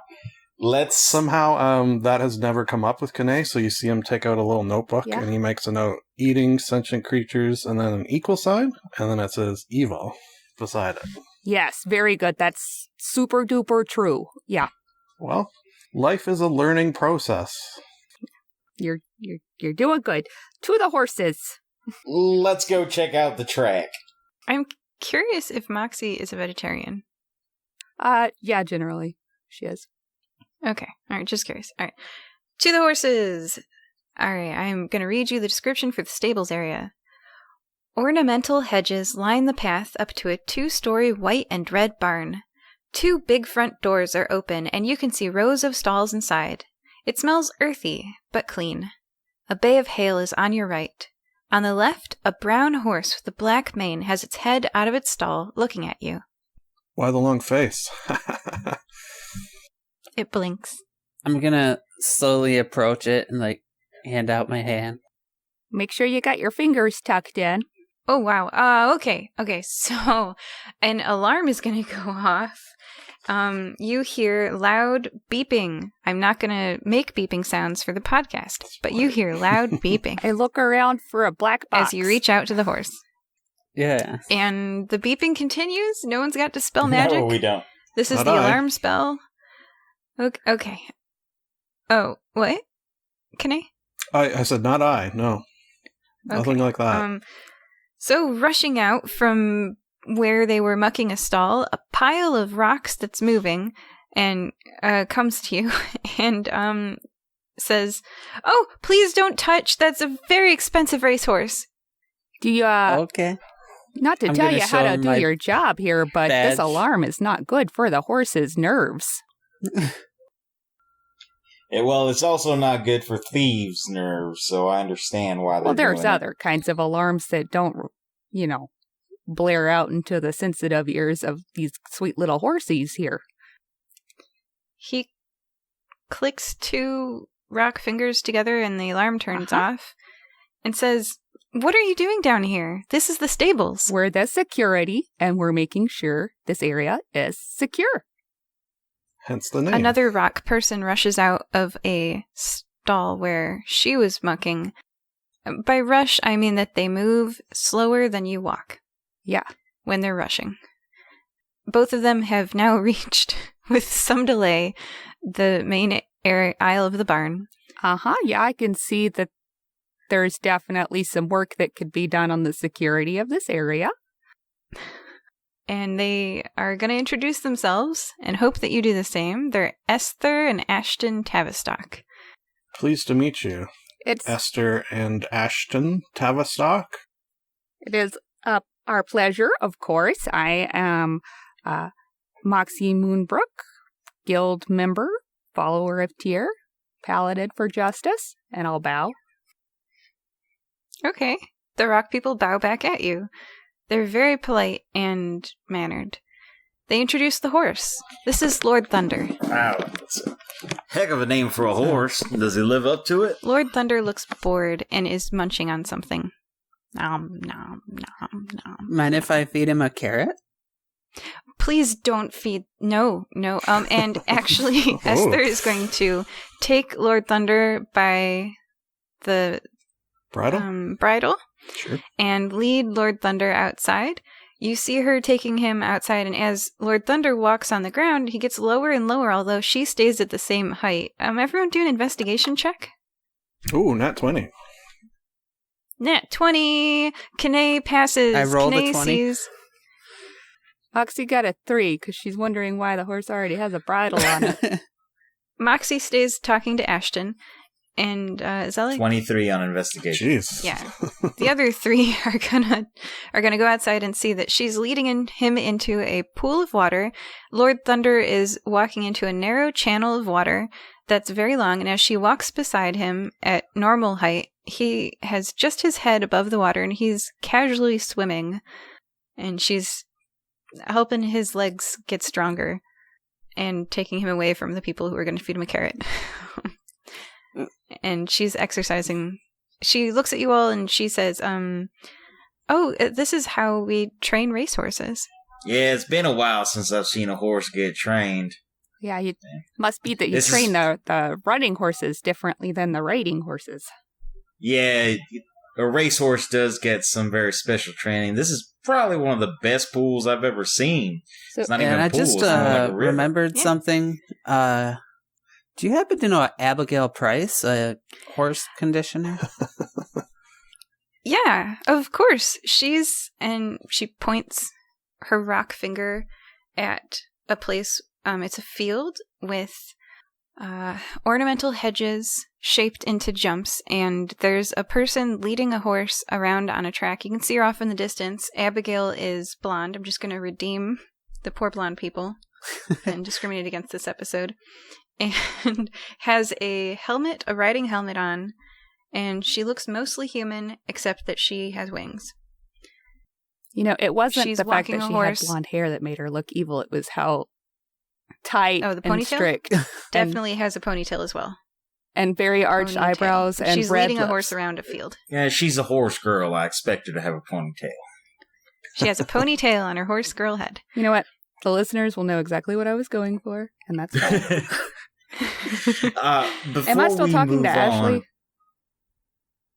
Okay. Yeah, you're still talking to Ashton. and we're with Esther, right?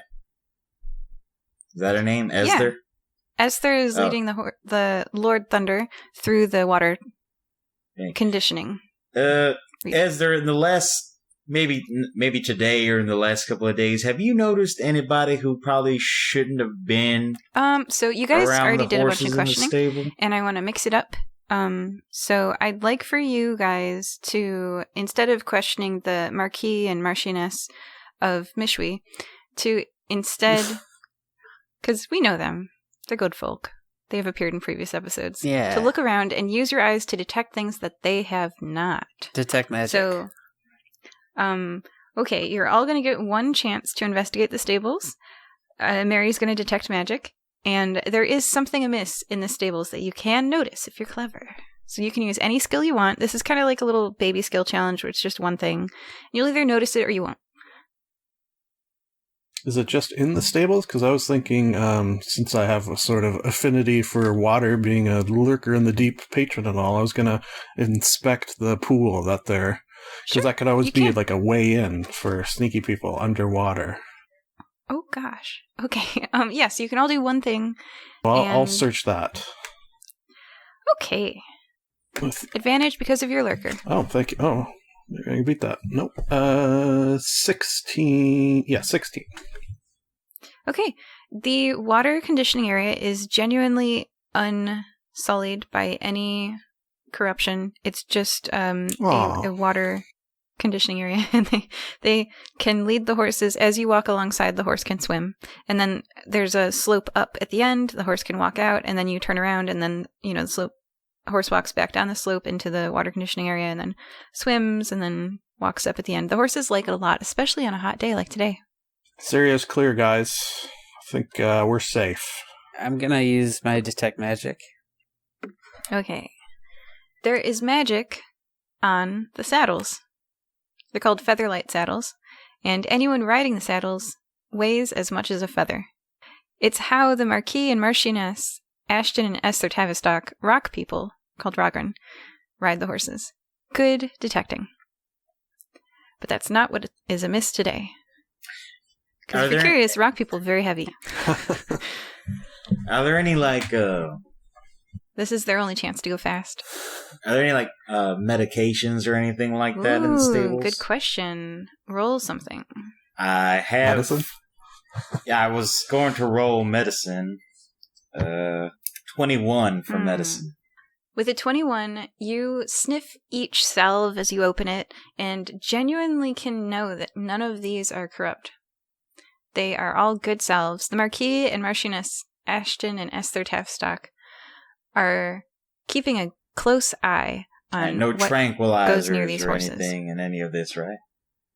But you also notice that there's a lot of other people here. The Marquis and Marchioness have Lord Thunder. There's also 10 other horses with teams here.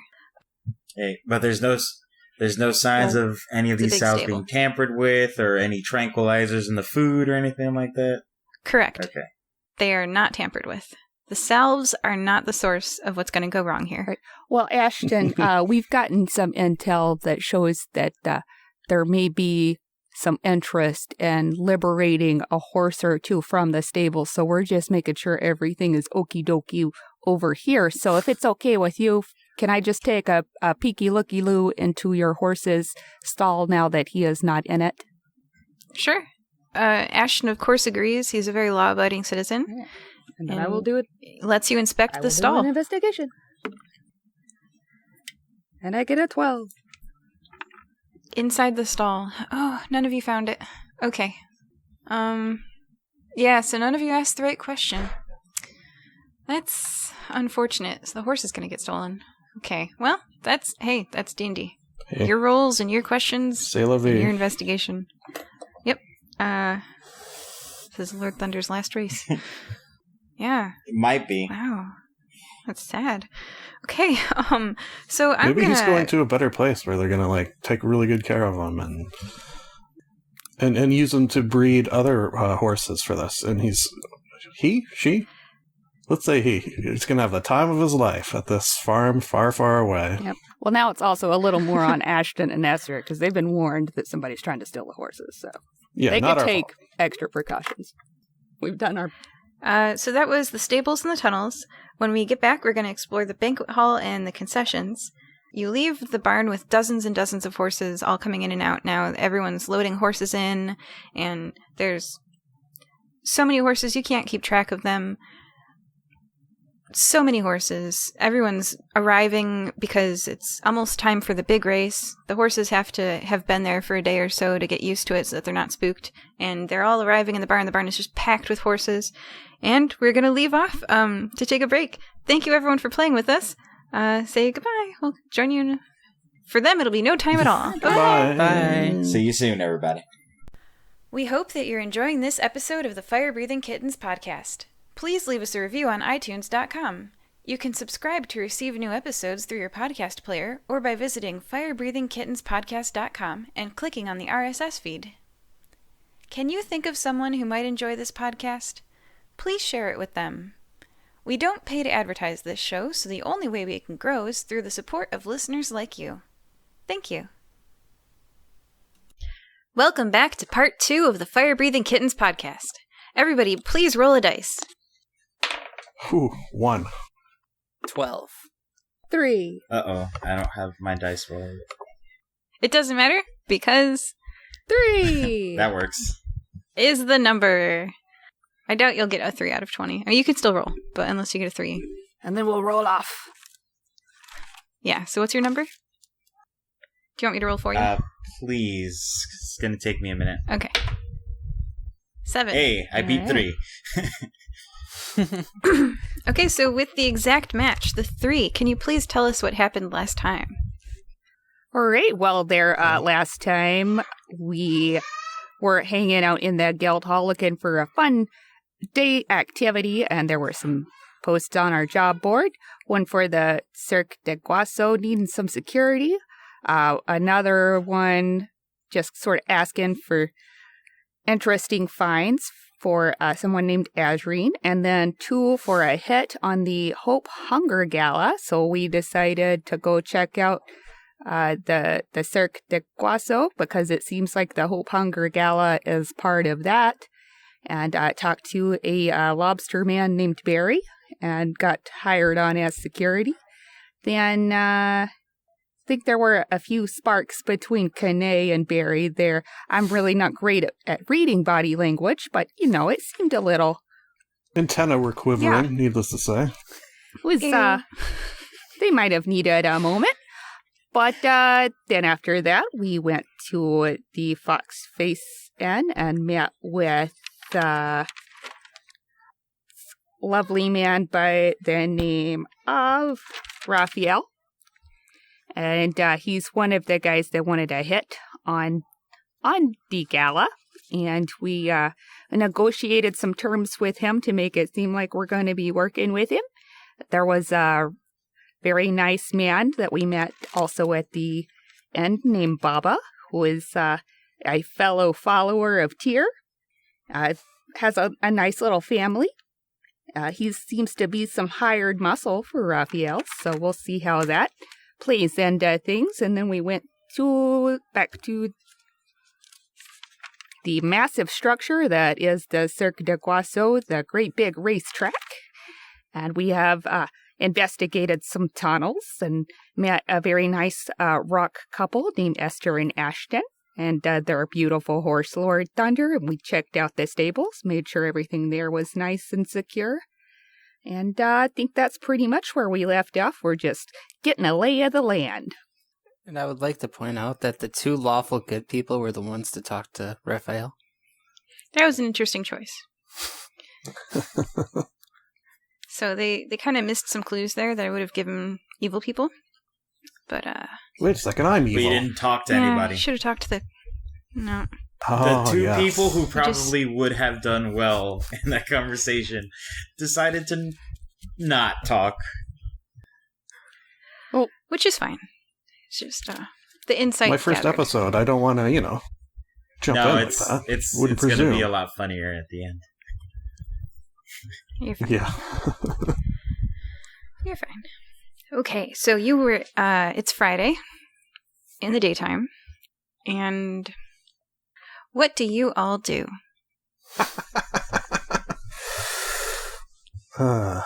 Stop a robbery. That's tomorrow. Okay, What do where I do you roll? head to?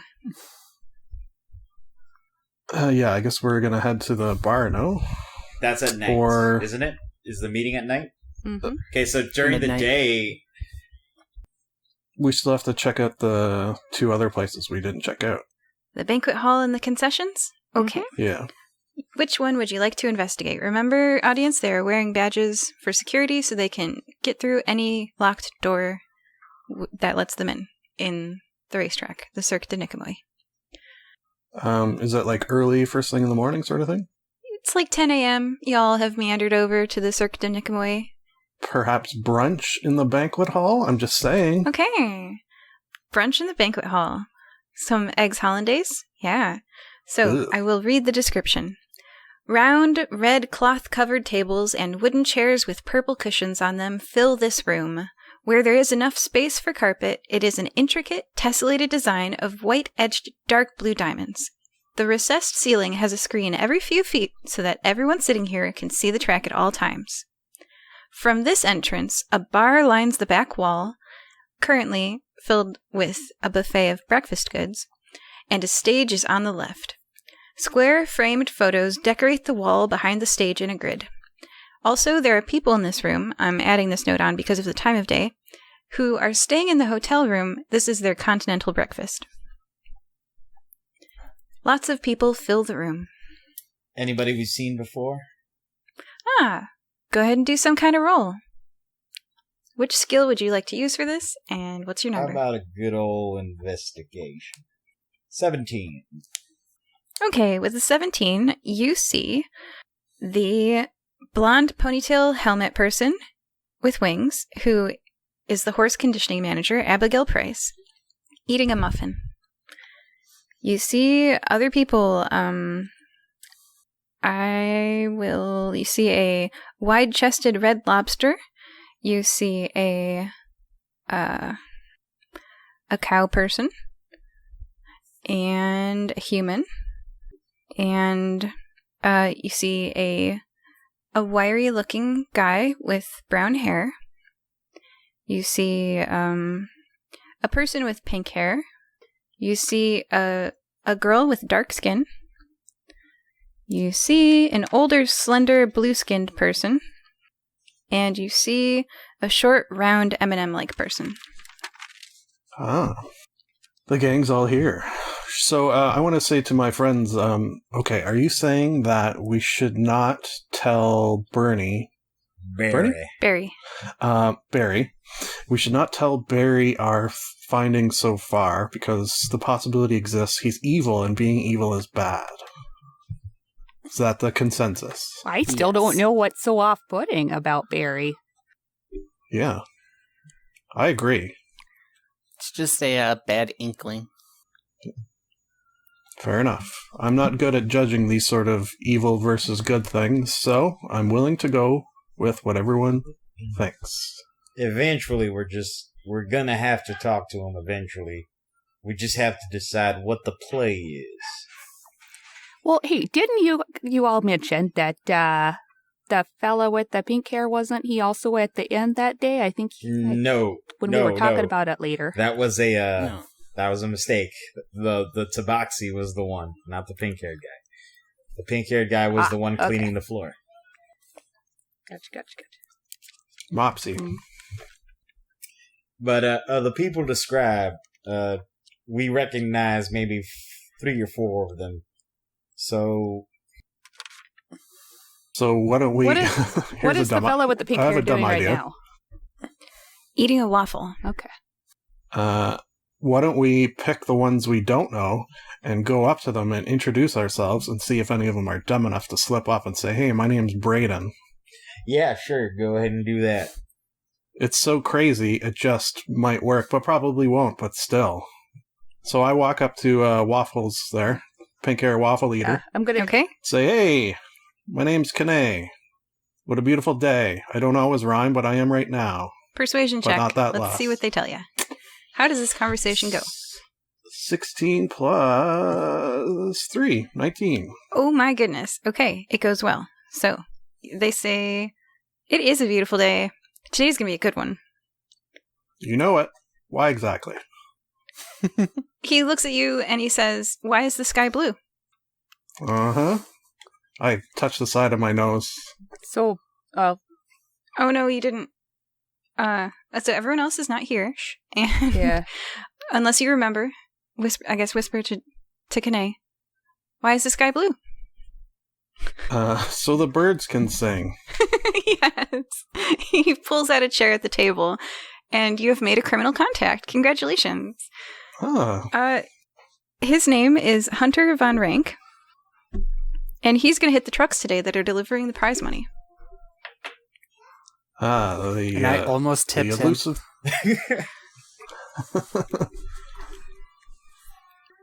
Well, I wish you luck today, and I think we're probably in for a good day, as we say in the day. He's sort of rambling on, realizing that he may have found a clue, but too dumb to follow through on it. Okay. He just keeps rubbing his nose. Anyways, how are the waffles? Delicious on a day like today. Do you want to hit the trucks with us? Probably. You in on this? I don't actually... Yeah. How else did I know the code? Yeah. Right. Yeah, the trucks. I'll help with the trucks. That's probably a good idea. Trucks. He's getting nervous because he feels like evil is imminent and it's exciting him. All right, so Kane breaks off from the rest of the party and he's going to go hit some trucks. I guess you don't get to go meet Barry tonight because you just have so much going on. Everyone else, you see Kane leave the room. We're going to continue up on that later because he's going to rob some trucks. So everybody else Well, God. then we Can I? Looks like we're- Before I leave, I'd like to pull one of my cohorts of the non-evil variety aside and say, "Okay, this guy's gonna go rob trucks, and I'm gonna help him. I think, but I probably shouldn't, right?" Which one of us are you? If pulling this aside? the answer to this question, you, the answer yeah, to this yeah. question depends. Moxie. who I you wasn't pull going to jump aside. in. I wasn't either. Moxie, is it evil to rob trucks, or is it evil to pretend to go with people and rob trucks and then stop them? What should I do? All right, this is quite the delicious moral dilemma. Morals dilemmas. Yes. So, stealing is certainly evil. If it's with evil intent, there's the whole gray area, like the old man and the medicine, and that whole riddle. But for this one, gonna say just straight up is bad. It's got to be a bad thing to do, to just steal money from a hunger gala that's happening, to feed people. So that part, yeah, that would qualify that as evil. Now, pretending that you're gonna do it with the intent to make it not happen, I think would be a good thing to do. Well, he takes out his little notepad, writes down equals good, Yeah. and decides to, okay, I'm going to go with them. Okay. And now you have consulted your crew, so he's going to look at you and be like, who are you talking to? And all I do is rub the side of my nose and wink. You're going to have to roll something or do something because now you've involved other people. I think he would ask. Hunter wants to know. What's going on? Hunter, I'll tell you what. These guys are also in on it. They're in separate parts of the mission, though. We shouldn't be seen together. Quick, let's go. Persuasion check. Not very good. 6. Uh-oh. He's suspicious of your teammates. Teammates, you gonna do anything to assuage his suspicion? Moxie. Is he asking out loud? He just raised an eyebrow. Is he like, Moxie, what do you do in this moment? Well, did I hear him asking, like... Okay, some pink-haired dude whispered to K'nai. K'nai said something. Pink-haired dude raised an eyebrow. What do you do? I will... Oh, Lord, what would she do? I will stand up my full 7.5 feet tall and do, like, the serious nod at him. And also tap my nose, I guess, and flex one of my arms a little. And I'm gonna check. I'm gonna help with that by saying hired muscle, obviously. Let's see. Oh, okay. So performance is too bad. I have a +2 in performance. It's gonna be a 19. Oh, you tower up and up and up. You're 7.5 feet tall? Yeah, 200 and hired pounds. muscle makes sense. And also not what you need to rob carriages. The pink-haired guy nods, and K'nai and you, I guess, head out alone, because you said they're part of separate parts. So let's, hold on, K'nai, we're going to split the party up a little bit. There's a lot going on today. Oh, no. Everyone else eating breakfast? What are you doing? Because there's a lot happening in this room. I would like to go talk to Abigail. But I also want you all to move as a group because I don't want to split up too much. Okay. All right, so the group talks to Abigail. Abigail has her blonde ponytail on. She's not wearing a riding helmet right now, but, she's got her wings set on 2 chairs on the left and the right of her and is sitting at the round table, occupying like a good quarter of it, and is eating her breakfast. I'm gonna walk up and say, "Oh my god, I love your hair." Okay, persuasion check. Let's see how this goes. Is she gonna chat with you? That is a crit. Good or bad? Good. Okay, she blushes and didn't realize that she looked so good today. That's nice. It's the blonde. She's gonna... It's totally working. Thanks. I got it done at Sally's. Oh, where's that? I might have to go check it out. And you guys chat for like a good half hour about your hair. You get the name of the person at Sally's who's the person to go to. Now you know that. And you're chatting, and what's your goal with this conversation? That was just to get in. You're in. You're talking to the horse condition manager. So, Abigail, do you happen to know anybody named Raphael? She thinks for a second. She's like, no, I don't. Insight check? Ooh, 5. A 5. Yeah, she doesn't. She doesn't know him. She's, you're not sure what's going on with her face, I guess, with a 5. You looked away after you asked that question, but when you look back, she's eaten again. Right. Hi there, Abigail. My name's Moxie. Pleasure to meet you. I understand you're in charge of conditioning the horses. Is that... Am I right on that? I get everyone so mixed up. She looks at Mary like, do you know her? Yeah, this is actually my friend Moxie. Oh, hey. Don't worry, she's okay.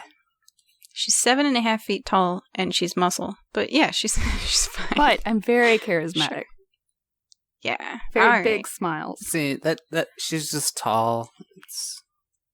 Okay. You tend to So get... you can be tall and nice. It's fine. You can sit down at the table.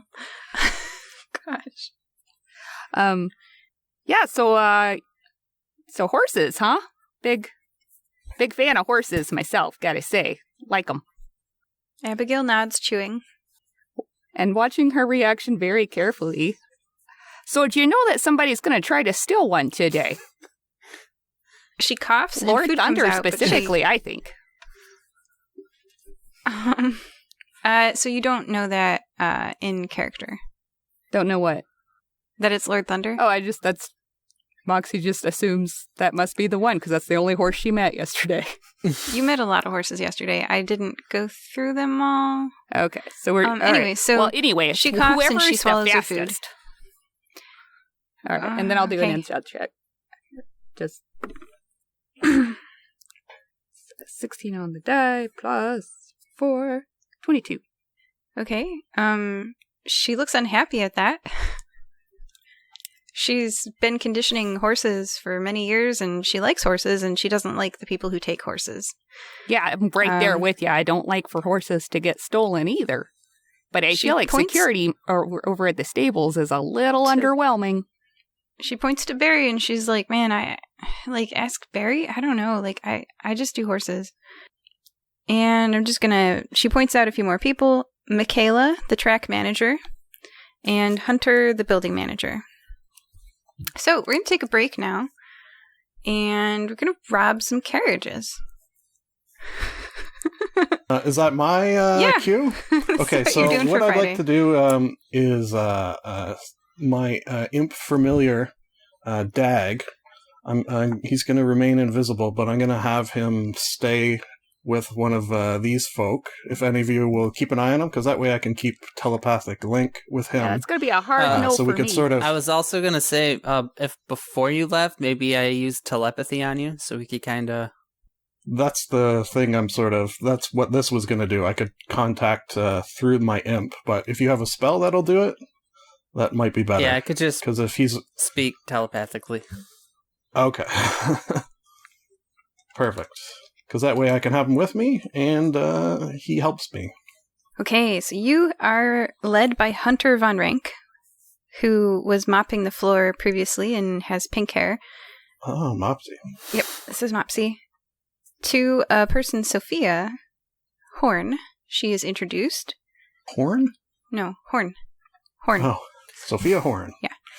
To a person, Sophia Horn, who is introduced.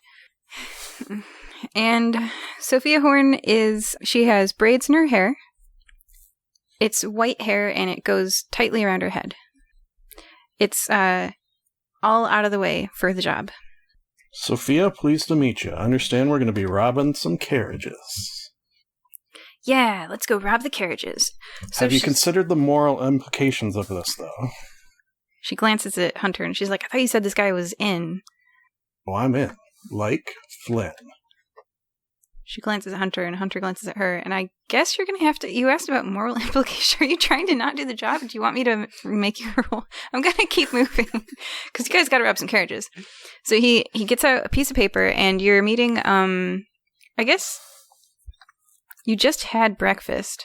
It wouldn't make sense to go to a Denny's. So, where are you going to talk about that? All I'm imagining is him talking them out of robbing a carriage. Oh gosh, no, that's not going to happen because they don't get to decide that. But you're going to meet, let's say you are sitting outside. This is a great time to introduce our last location. You are sitting at a smooth table and smooth bench in front of this. Neon red, the name of a local beverage is lit up to denote that this is a concession stall. People are in line in front of the counter. 4 workers are taking orders, handing sandwiches to customers, and filling cups, all in front of 2 large signs that list the prices of various snacks. It's now becoming lunchtime, and the crowd wants sandwiches. As you watch, a worker deposits coppers into a full tray, slides the tray into a box, and pulls a slot machine-like lever. And that's where you, with all of the chatter and the people talking and moving around you, are sitting in basically the food court, and you're pulling out just papers on the table, and Hunter is demonstrating the path, and he says, so the carriages are going to go from the bank here, draws an X, to the loading dock here, and he draws another X, and this one's on the location of the track, the Cirque de Nicomoy. If we hit them here, and he makes an X, we can, and you're gonna, are you noting? Okay. I'm paying attention. Yeah. Then what happens? So we kill the people driving the carriage. Wait a second. Let me just check my notes. Killing. And we're going to take the money. Okay. And what we're about not killing them? According to my notes, it's much easier if we kill them. No witnesses. And then we take the money, and here's where we're going to hit them, okay? All right, let's go. Let's go to that place. As long as we get there by about 1 hour, we can kill them, okay? Okay, all right, sounds good. I relay all that telepathically to everyone, and then I sort of hurriedly say, guys, we have to get here or else these people are going to die, and according to my notes, killing people is not a good thing. Hello? Is anyone listening to my telepathic communications? Yeah, I hear you. Okay, but they gotta go because it's like an hour away from the Cirque de Nicomoy is like an hour away from the town. So where the bank is, like where they're planning to hit it, is pretty close to the town. So they're like on their way out now. Gotta go. I'm gonna go with them and relay my location so the others can join me? ? Well, this part is a yes or a no question. All right. What is the question? Okay. Go with them or don't? So they take out gunslinger apparatus, and one of them takes out a long bow, and they are standing on the roof of a building, and you're with them. And they're leaning over the edge of the building, looking down at the traffic below, and they're like, okay, should be here in 2 minutes. How many stories down is this building? It's a 3-story building. You can jump down onto the carriage from here. Could I push them off? So that is the situation that you are faced with. You have 2 sharpshooters on a building. There's some people on the ground across the street that you can't see. Since I'm providing names, Samuel is on the ground. So the plan is they're going to shoot the drivers because you sit outside of carriages. Oh. Mm-hmm. And then the person on the ground is going to... The driver does. Yeah. Yes. And the person on the ground is going to run in and take the money. The prize money. Okay. Okay, then so I'm that's going to... what you're... Or you want to leave off and come back to me? Yeah, you can think about it.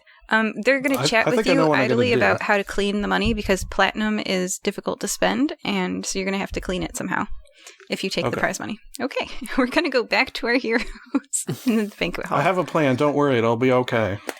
So you've received the telepathic communication that they're going to kill some carriage drivers. But I will prevent it. I swear. He seems fine. He's off handling that.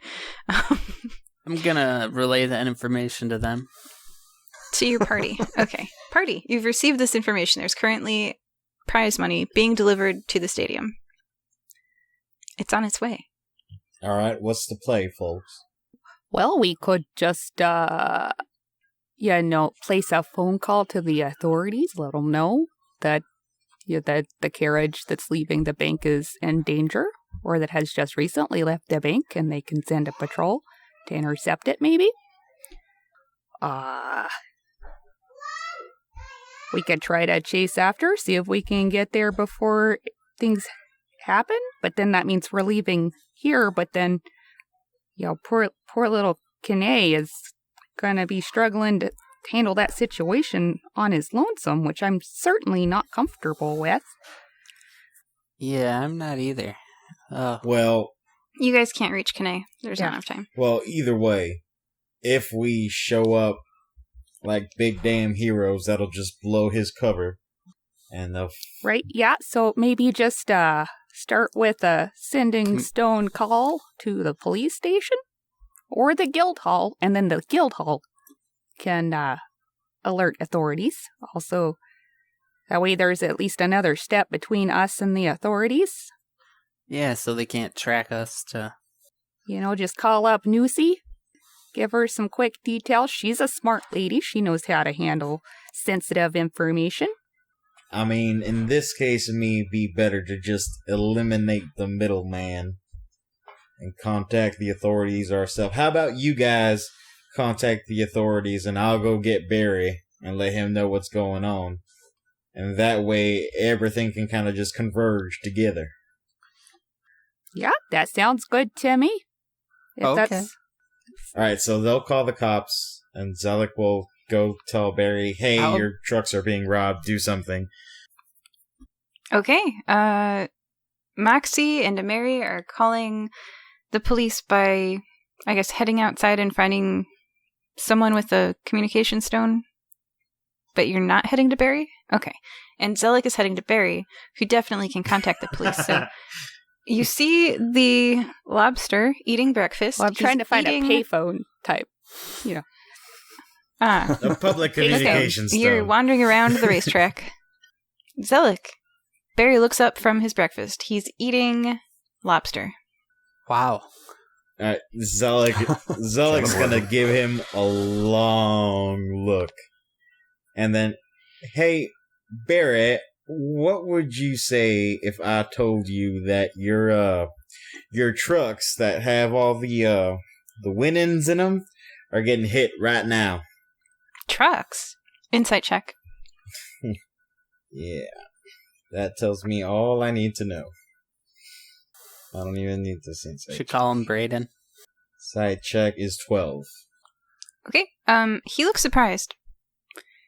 He's like, trucks? What? Huh? Why? What? And he stands up and he storms out of the room and he's getting a bunch of people from the hallway outside, and one of the people from the room, the M&M looking person, is called to him as well, and he's like doing his own thing over there. So what you've done is alerted the authorities, and Bubba and Barry are both gonna, try to prevent the trucks from being robbed.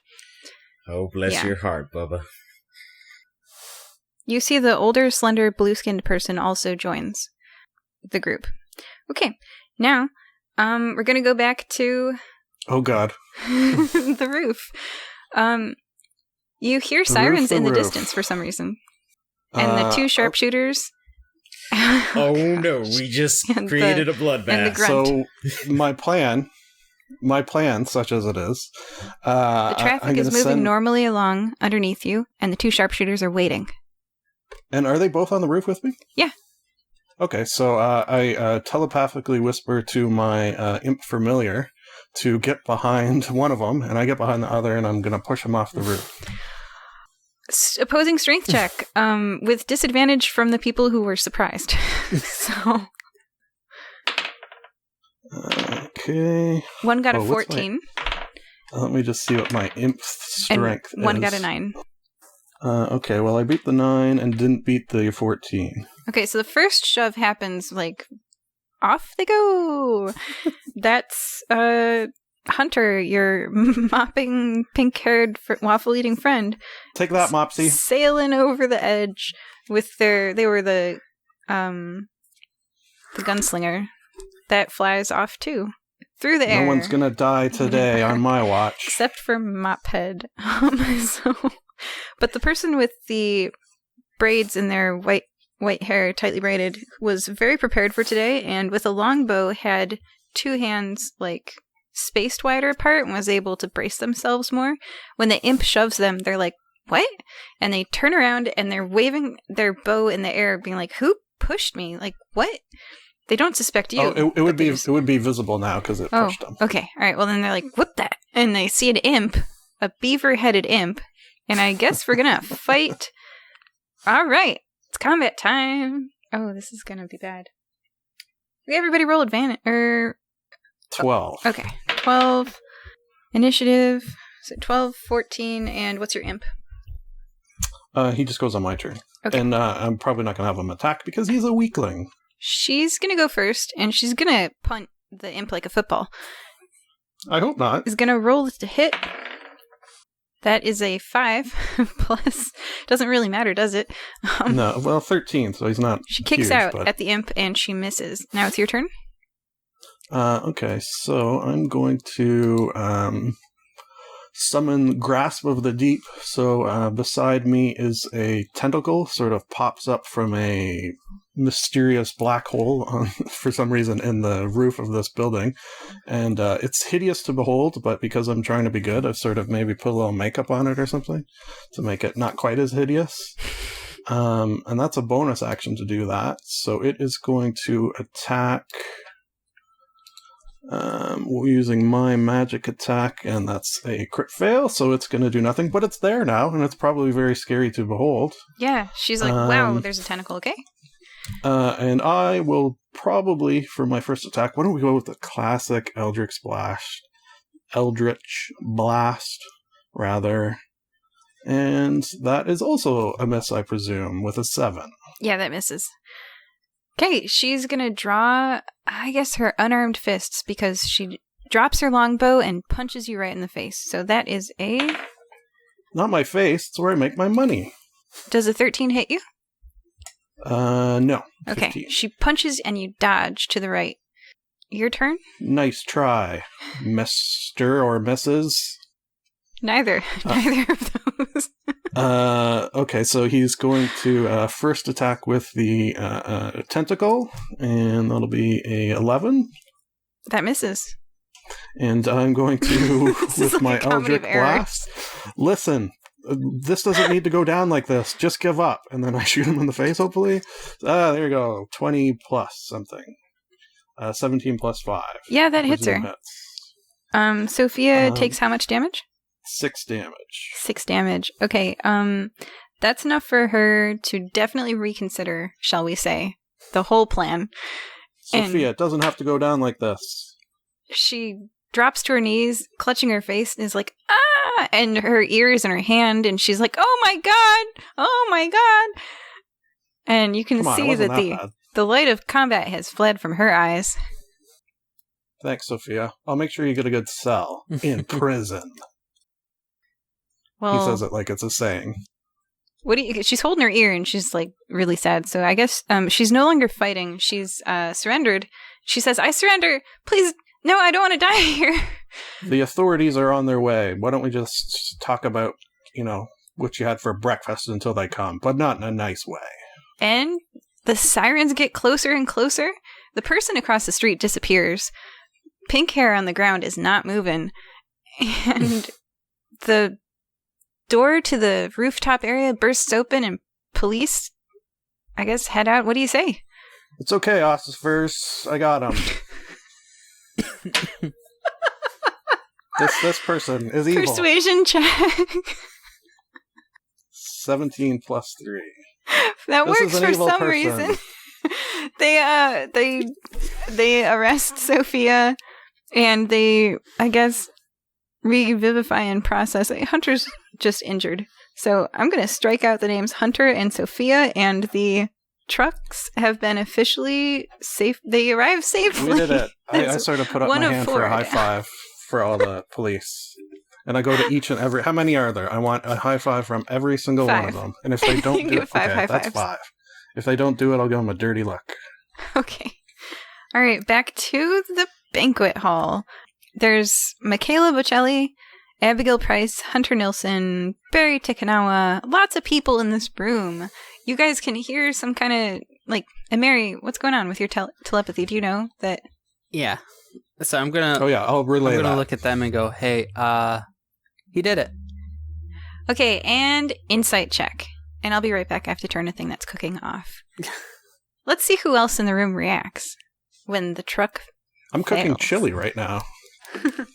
That's what I'm cooking. Okay. I asked for a telepathic high five as well. Well, tell him I send him a high five right back at him for a good job. I didn't do evil too much. I convey the image.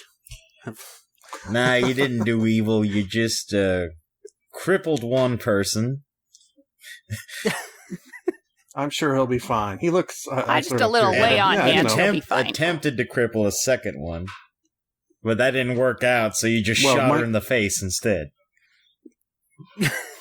Exactly. Good point. I did do A hero good. are you? Take pride. You did it. Hi. And that was a 15 to insight. Oh, yeah, what are your insight numbers? 21. Got an 18. 18, 21, and 15? Mm-hmm. So Mary says really loudly, the truck's robbery was foiled.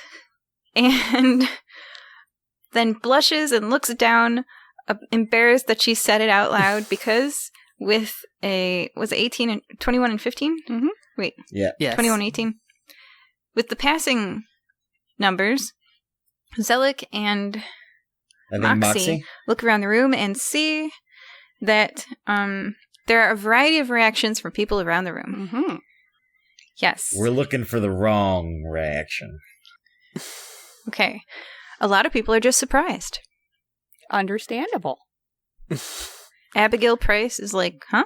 Yeah, it's good. Yeah. Hunter Nilsson, the building manager, similarly confused. Did not know about a truck robbery. All right. Check. Barry's already out in the hall. What about Michaela? A lot of people are out in the hall. Michaela, the track manager, the person who's in charge of the grass, didn't know about the truck thing. Very surprised. And you can also rule out a lot of people. Let's see, I said Samuel was there. Okay. Yeah. You would say that the only person in this room who has any kind of negative reaction at all is the person who has dark skin, who I described earlier. And she scowls like, ugh, this is interfering with my breakfast. Or maybe she scowls because, those are my friends. Or maybe she scowls because there's someone talking really loudly at that table over there. It's hard to say, but she definitely scowls. And then she sets down her napkin. She wipes her lip one more time, sets down her napkin, and walks out of the room. What do you all do? Zelik, you want to follow up on that less than surprised look that lady had on her face? Please don't split the party anymore. We have not enough time left in the game. Yeah, I think, All right. Oh, wait. Actually, you guys are already out in the hallway. Right? Because you went off to find communication stones. Yeah, they So are. you can't react. I'm the one so who's still Zelik in is the the only one who banquet. sees that. And I'm going to conclude the scene there because with one person left. Okay. So Zelik notices that Patty looked kind of displeased by that. Okay. Zelik and it's will Friday remember night. that. Yeah. It's Friday night. Are you guys all meeting up somewhere? Party. Who's going where? We're not splitting up. All right, we got to decide. Are we going to go to the midnight meeting at room 222 at the Fox Face, or are we going to go to the Gala the itself. preview show there at the Cirque? That is a tough I decision. mean, you can go hang out with Barry if you want.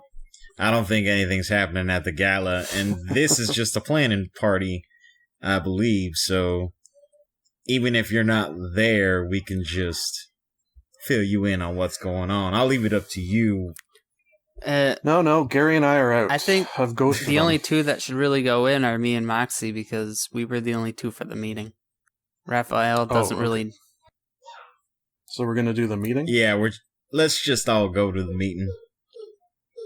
All right, that All right. sounds good to me. We can just all go to that. Yeah, like you said earlier, you guys did the talking before.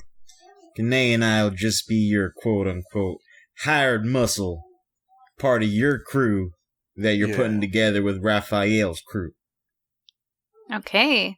Should You arrive at room 222 in the Fox Face Inn. You knock on the door.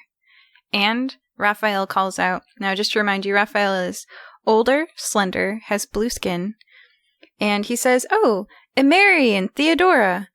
Yeah, come on in." Yes, hope you don't mind. We brought a couple of associates with us to assist.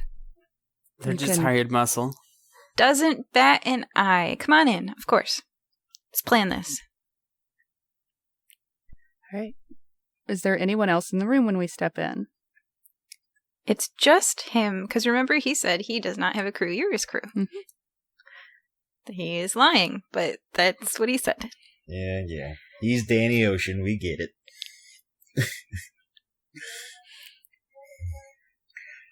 I've got a list here of all the people on his crew. Oh, God. We already know he's lying because we know Bubba's on the crew.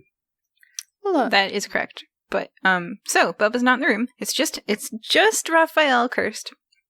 And he sits down at a table, pulls out some papers, and he's like, "Okay, so let's hear it. What are your plans for stealing the horse, the concession money, the prize money, and the trophy? How do we steal them?" oh, so it's our responsibility to come up with a plan. I see. Hello, this is Dungeons and Dragons. The DM will not plan things for you. This is RP happening right now. Yeah. All right, crew, what do we do? Probably an all-out assault is the best No. bet. Okay, on where and when? Everything, everywhere. All Okay. right, this is... Bye. Go No. do that. I'm the muscle. I don't know why you're asking me for plans, but I that's think mine. the best bet would be I found these pipes that have some spells on them. Yeah. I think What that's spells? It's Pipes? That's not one of the Gust targets. and levitate. gust and levitate. It might be a good way to get stuff out. Yes, it could be utilized to relieve them of the concession funds. We could move the money that way. The horse, Okay. I'm a little... So you're going to take the concession funds from the pipes? Okay, so who's doing that? Mary or Moxie? Should Um, probably be a magic user. Yeah, I'll do that. Okay, and Mary, you're going to take... So how do you get into the pipes? Is Can I just like walk up and have access to these, or like what do you need me to do for your plan to work? We got these badges here that allow us to move freely.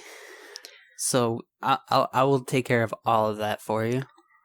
Thank you. Okay, one part down. All right. Next up. Well, if we're also going to be utilizing you in these plans, perhaps you could share with us some of your skill set so that we could integrate that into the planning process.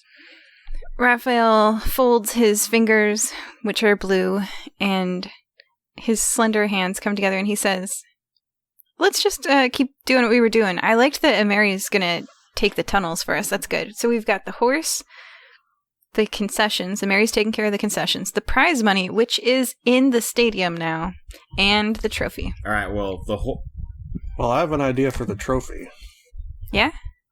Yeah, I have several invisible things I can use. I've got my unseen servant, Mr. Leahy, as well as, and then I snap my fingers, this imp-looking character here.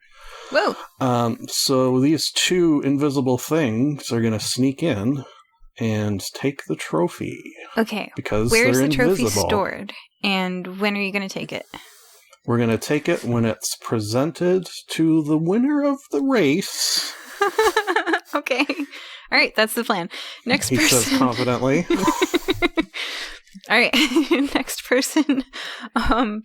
Okay, I'm writing this down.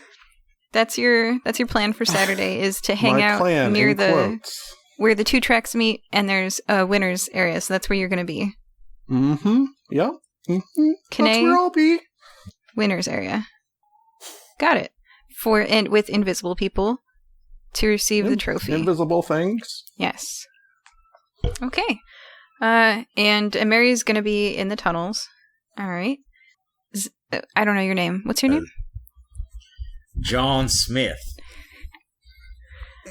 John Smith. Oh, I have a friend. Okay, yeah. Keep going. All right, so What's your plan? What are you going to all hit? right. Well, the last available thing seems to be the horse, but that presents kind of an issue. Stables have an alarm system in them, and I'm not quite sure how to bypass that. So the best time to nab the horse would either be just before the race or right after the race when he's being moved from the stable to the track. Okay, pick one. If I have to choose, the best time would probably be right before the race, because that would cause a commotion. Before That the would cause a race. commotion that will allow all the other highs to go off without a hitch. Okay, so that's where Zelik's going to be on Saturday. And now Moxie. Moxie, where are you going to be? And what are you going to take? And how do we get away?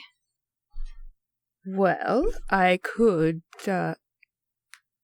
acquire a cart from the parking area, as there is going to be quite the selection the day of the race. If I am able to... Oh, yeah, your name's Theodora. Yeah, it's fine. I knew you were talking to me. But could try to infiltrate Barry's office, where I believe the vault for the prize funds are kept, possibly. Okay. And he has... There was a big window, right? You described that was looking out onto the Yeah. carts and stuff. Yeah. So we just gather our goods and break through the window in Barry's office, hop in a car, and off we go. All right. It's 2 a.m. the night before the big meet, and he says, everybody, you've got your places. Yeah. Let's go. Okay. And now for the grand finale. What I'm going to do is take you through your plans one by one. Great. and describe what happens, because this is all simultaneous. And I've got all these other characters that are doing stuff at the same time, and whether or not you prevented them from doing that. So right now the prize money is in the stadium because of the actions of Kane. And something's going on in the stables you don't understand, and the tunnels are indeed accessible to you. And we do not know where the trophy is being stored, because we didn't investigate that. But we do know that it may be presented at the winners area later in the day, and that's okay. Okay, so let's talk about what's going to happen when. Okay, so before the race would probably happen first. Moxie, when are you going to infiltrate Barry's office? I What time of day? will wait for the commotion to start with the stolen horse, because I assume that head of security it. will rush out, and then... Okay. All right. So first off is Zelik, because before the race. Second off is Moxie with the commotion. Something going on is going to infiltrate Barry's office and then try to break into a vault. Third off is Mary with the tunnels once there's been enough money from food sales to steal. And fourth is Kane at the very end. It's going to... Okay. Sweep in and screw things up. Perfect. All right. First off, Zelik. You're at the stables before the race. All of the horses are coming and going. So many horses. So many horses. There's Michaela Bocelli has inspected the track and is standing, watching, making sure that the grass doesn't get messed up. Abigail Price, the blonde with the ponytail, is patting down horses as they go in and out, making sure that everybody's good, got all their stuff. Everybody has all their... Oh, wait. Everybody has all their saddles. All the saddles tell you which horse it is. And she pats down a horse that... perception check. Damn it, and I know what she's doing, too. Alright. What'd you get? 14. 14, yeah. She pats down a horse that's brown, and it has a black mane, and its saddle is labeled Lord Thunder, and it heads off to the race. And are you going to steal Lord Thunder? No, I'm not. Okay, perception check. Another 14. Another 14. Yep. You watch as Lord Thunder heads off to the race. Next up is Moxie. Moxie, the race has started. There's lots of people everywhere in these long hallways. They're all looking up at these screens, placing bets, enjoying. They're all sipping very luxurious cocktails, eating delicious food, lobsters everywhere. It's great. What are you doing? All right. Well, the race started. There was no commotion, so that's something's already gone astray. So I'm gonna go up to Barry's office and knock on the door. Is he in there? No, he's busy doing stuff. I suppose he's off eating his family members like a monster. That's. I now see what my comrades were off put by. It's a locked door. What are you gonna do? Oh, Paladin of Tyr. yeah. Where is Barry? I want to find Barry. So I'm going to start looking for him. Something with the lobsters being eaten is, I'm quite upset about this. And I'm gonna have to solve that particular problem. What's the word for people who are aggressively vegetarian and they don't let other people eat meat either? Militant Well, vegan? it's not. She's not aggressively vegetarian. She's the militant. The militant vegan is going off to find Barry. No, the Okay. the militant non-cannibalist No, the is. the militant. They're not sentient lobsters. They're just like normal sized lobsters. He's still But a it's still a- cannibal. Well, Yeah, he's you guys eat pigs, so how close is close? So okay. well. One so- looks like you stretched it out and gave it a voice, and the other Okay, one, Moxie walks up to the door. Does she jiggle the handle? yeah, she would have. She jiggles the handle. It's locked. He's not in the office, and she heads off to find Barry. Okay. Oh, you're not going to break in. Okay. Oh no. Okay. Can I tell you, since you chose not She's to a do paladin. it? I'll just give you guys the spoiler. The platinum was not in the vault. Fair enough. Barry stole the platinum prize money Friday night. But you didn't go in there. But I know it'll never come up again if I don't tell you. Yeah. Okay. Well, it's just Moxie doesn't even have the skill set to break in, so she would. You're- I mean, literally, she could break in, but Yeah, you're a paladin. That seems a bit loud. That's what you do. You just break in the door. So she's off to find Barry, and for some reason, the platinum is not in the vault. We know that, audience. Okay. Third is Ameri. Ameri, where are you? I am down in the hallway. Okay, you've badged in and you're in the tunnels. Narrow, long, and short, the service tunnel stretches off into the vast distance, a square focal point of converging tubes. 3 sets of pipes run parallel to the floor at hip distance and at head level, where the ceiling meets the wall. Once at the foot level. Yeah, okay. What are you doing? Well, I gotta wait for somebody who's bringing the money. Because I don't... She's waiting in the tunnel. Yes. Okay. All right. Waiting for what? What's the action that you're going to restart on? Whenever anybody shows up carrying Okay. cash. Half an hour passes, and are you sensing magic? Are you able to tell, like, you did that before? Yeah, I could cast Detect Magic at will. Okay. The spells on the tubes go down. Curious. Is it both of them? The from tube doesn't work anymore. How about the poop tube? Just out of That Tube's one's curiosity. still working. always working. Oh, okay, good. I'm gonna try to follow it back to see where it comes out. Okay, we leave Ameri walking along the pipes. Okay, next is Kane. You're in the winner's area. Can I say that before all this happened, before the race happened, I bet my my 10 gold pieces on one of the horses? Sure. How Which many one? horses are there? 30. 30. Number 24, my favorite one. I liked his name. Okay, I have a winning horse number.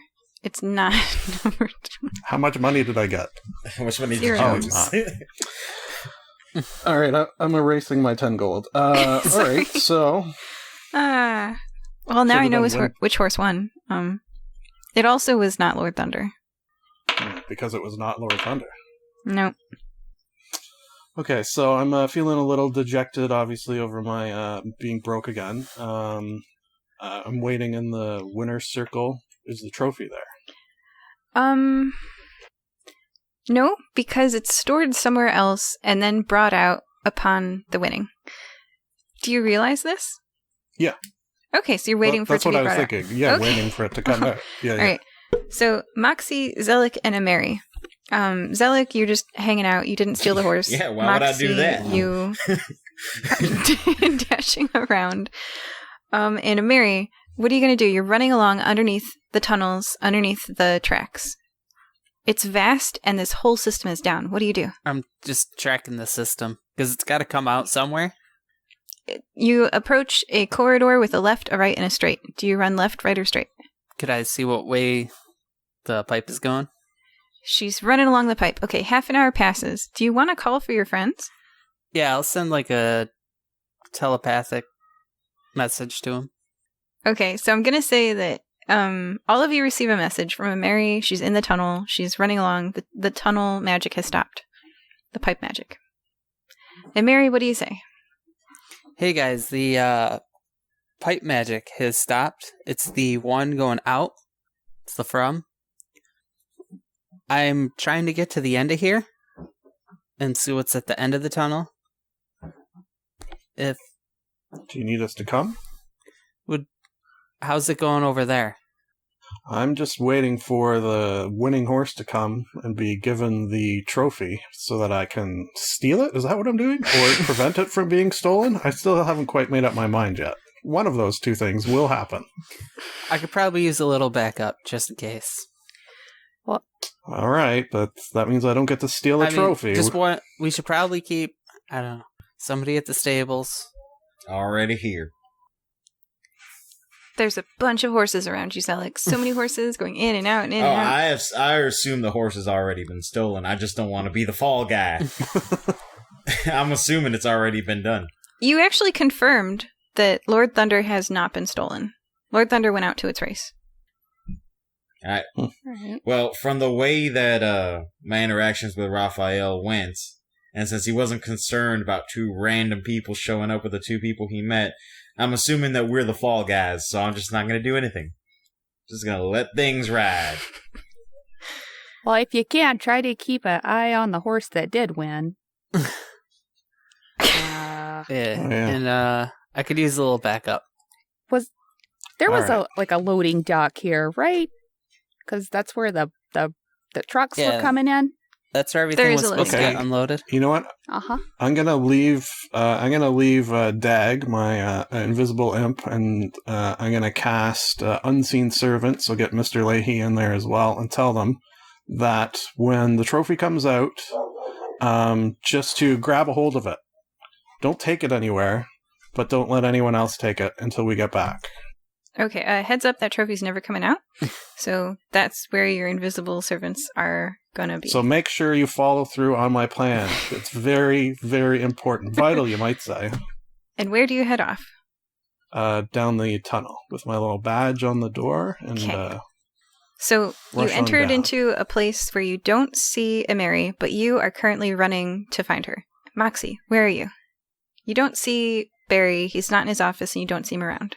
All right. Well, then, you know what? I'm gonna use my disguise self real quick and make myself look like Barry. Whoa! And then I'm just gonna start booking it towards the dock, the loading docks, and just see what happens as I make my way there. Okay. Interesting. Okay, hold on a sec. There is a giraffe at the loading dock, and she looks genuinely surprised to see you. And says nothing? She's like, what? How? Am I still telepathically linked to Amiri? Yeah. So in my head, I'm very quickly going to send flashes of that whole exchange that just happened with the giraffe person. It just said what? Yeah. What? So little video snip to them or to Amiri, and just go, something stinks up here, guys. You might want to make your way. And outside, just going to try to look frustrated, not say anything, but start like look around like I'm looking for something, like lifting boxes, or like maybe I've dropped something, or there's something's out of place. You manage 6 seconds of that. Yeah. And then Mauricia, the giraffe, I'm getting the hobgoblin captain stats out, is going to attack you, Barry. So Oh, no. roll initiative. She was at the thing. 15 plus 2. All right. 17 for... I got a 4. Okay, Mauricia is going to make 2 greatsword attacks at you. You see that she was holding greatswords in the loading dock. Something just went down here. And she runs at you and she's like, I don't understand. Ah! And she's going to attack you. First, Barry, you take... This is a horrifying image, by the way. Giraffe with Giraffe two with Two greatsword. great swords. Quite the reach. That's... Yeah. Okay. First hit is 19 plus 4 is 23. Does that hit you? That does hit me. And the second one is a 2 plus 4. Does a 6 hit you? It does not hit me. Okay, so the first one is going to hit you for 10 piercing damage. Great swords do piercing damage? Okay, alright. And the second one, so she swings her swords, and one stabs you in the arm, and the other one swings right past your head. How are you doing with 10 piercing damage? I mean, it hurt a lot. Not quite bloody. Okay, you hold your arm where blood seeps from underneath your fingers into your clothes. It's your turn. All right. Well, that was... She's also shouted for help. Hey, Barry's over here! For, I don't know how, some reason. And you hear footsteps in the distance. Okay. Okay. Well. Is Moxie the running away type? Well, Moxie's gonna do a thing. Let's see. Moxie is going to take a swing. I guess, yeah. With my sword. That's what I'm gonna do. Okay. What Or do my you battle roll to axe, hit? rather. So that's a 19 plus 5. So 24 to hit. The 24 hits. All right. She has half plate armor on. Fantastic. That is going to be 9 points of slashing damage. And then...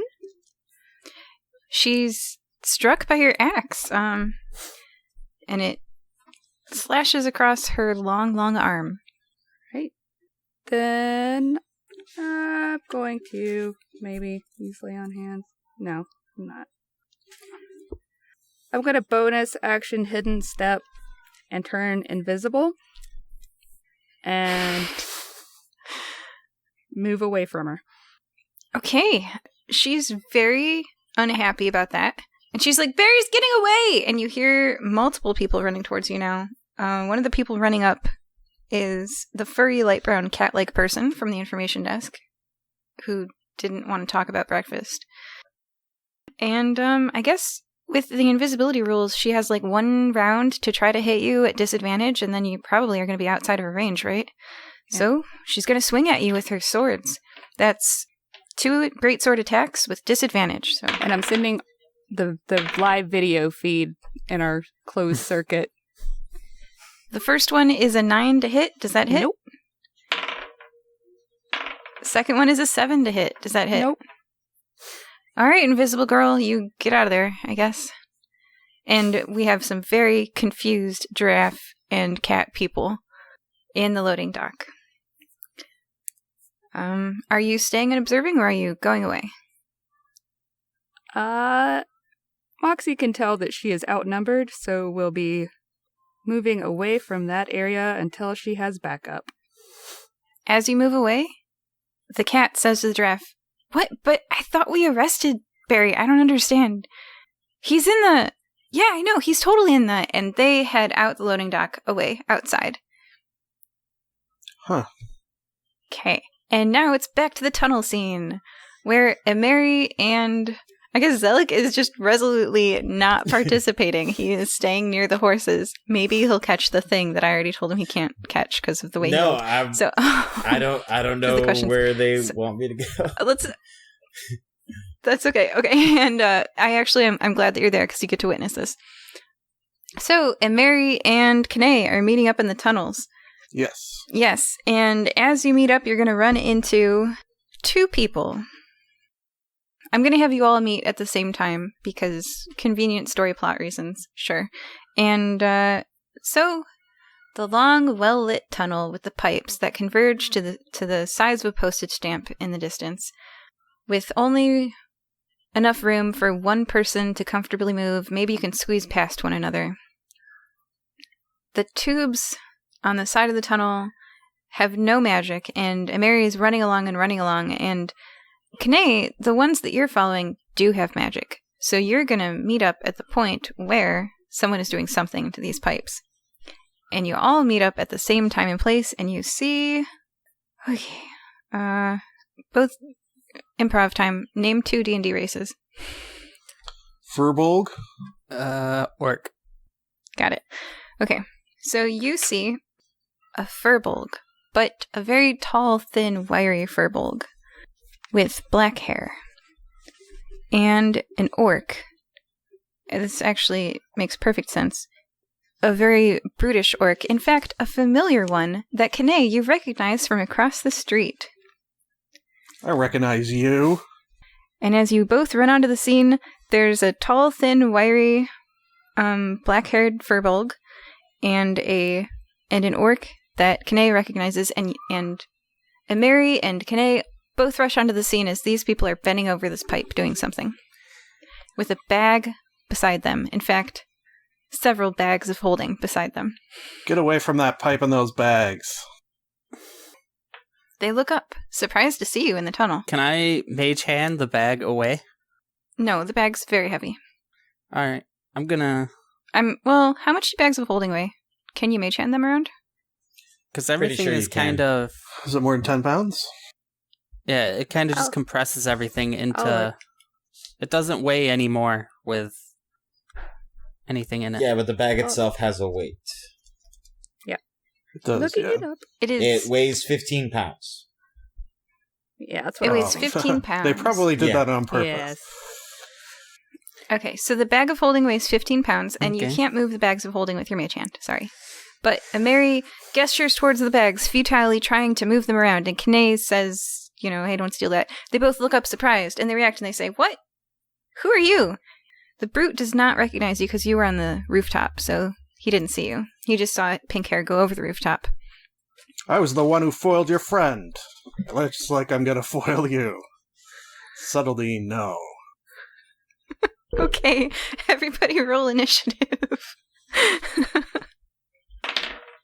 5. 9. All right. So, Mary, you go first. I am going to Eldritch Blast. We'll go... Which one? The tall, thin, wiry one, or the brute? We'll go the tall, thin, wiry one. Okay. 19. That's gonna hit. They have an AC of 11. 4. 8 damage.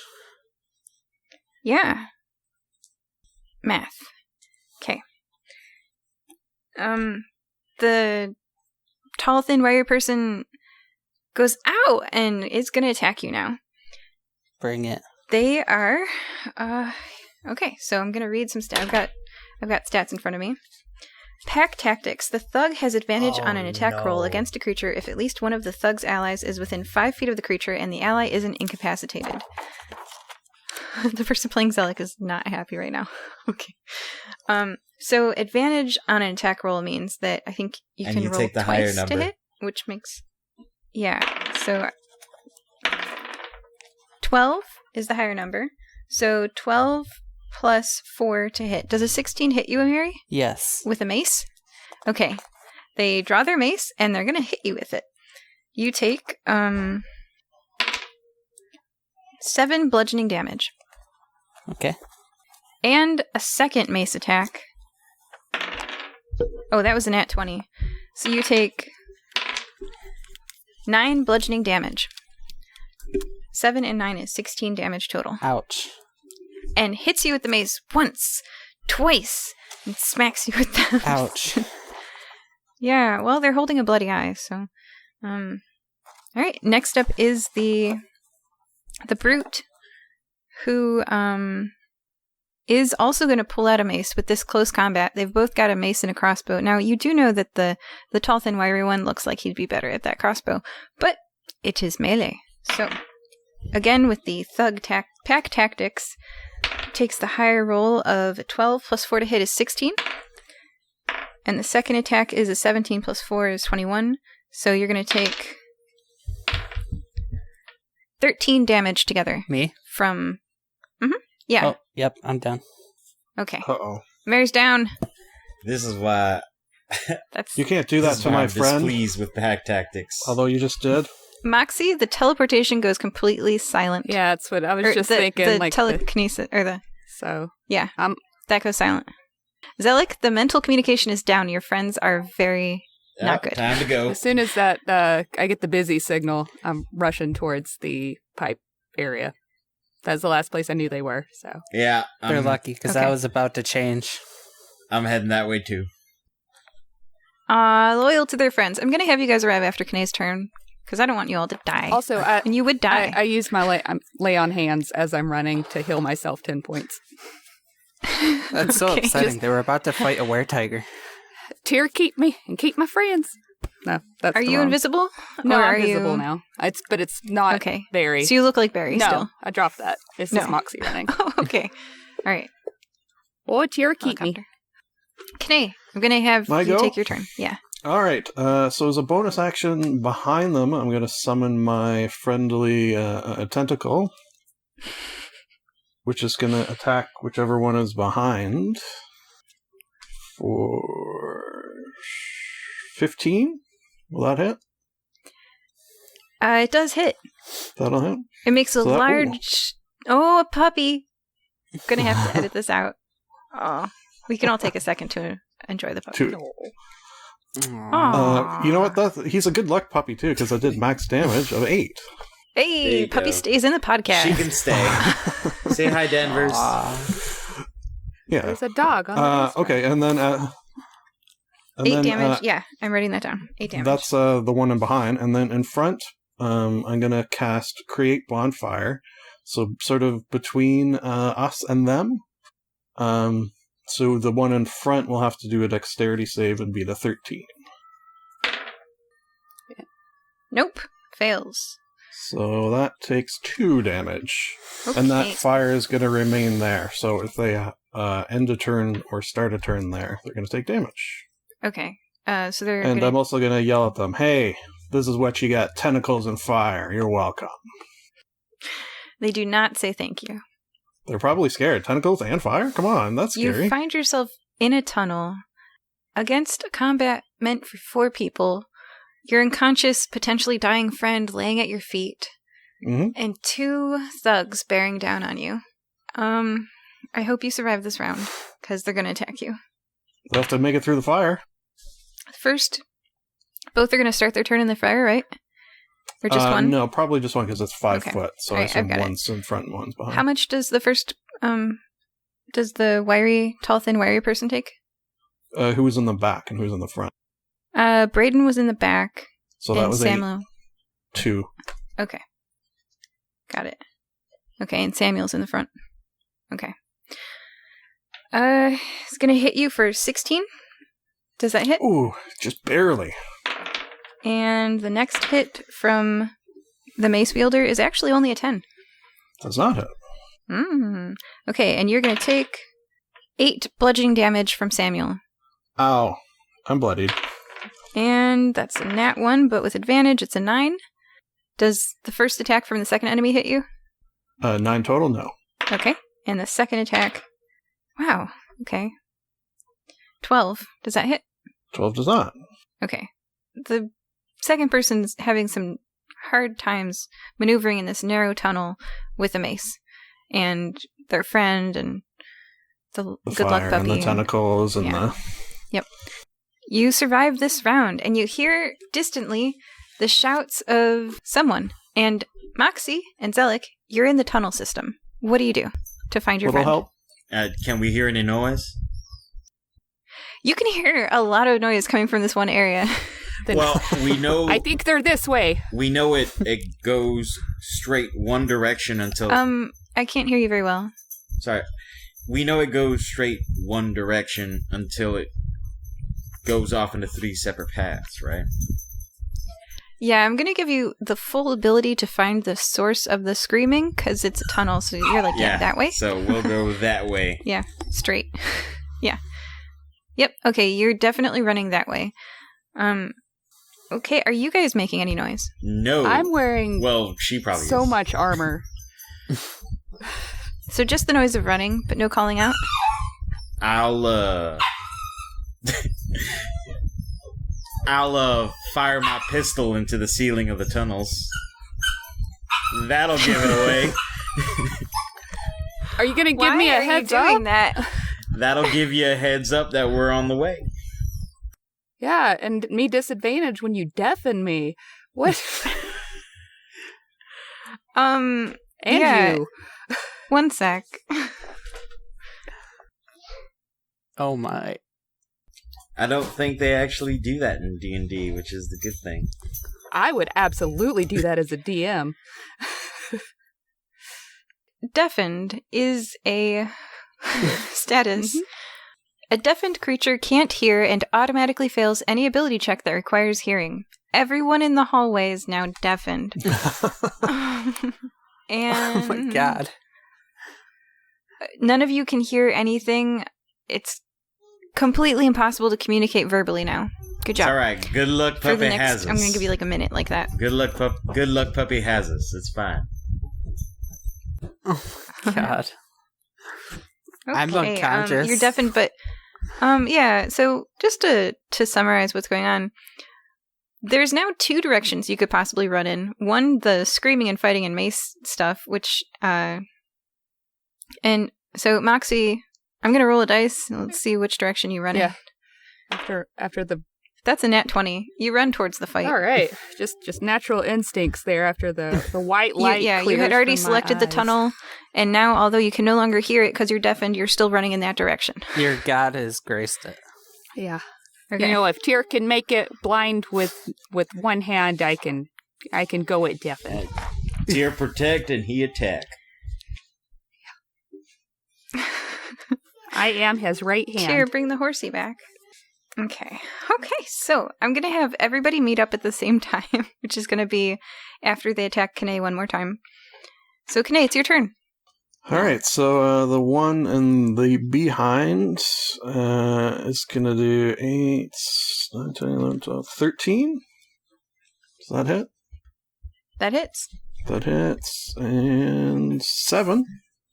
Take 7 damage from Yep. the tentacle. And I don't think it'll matter, but it is slowed by 10 feet.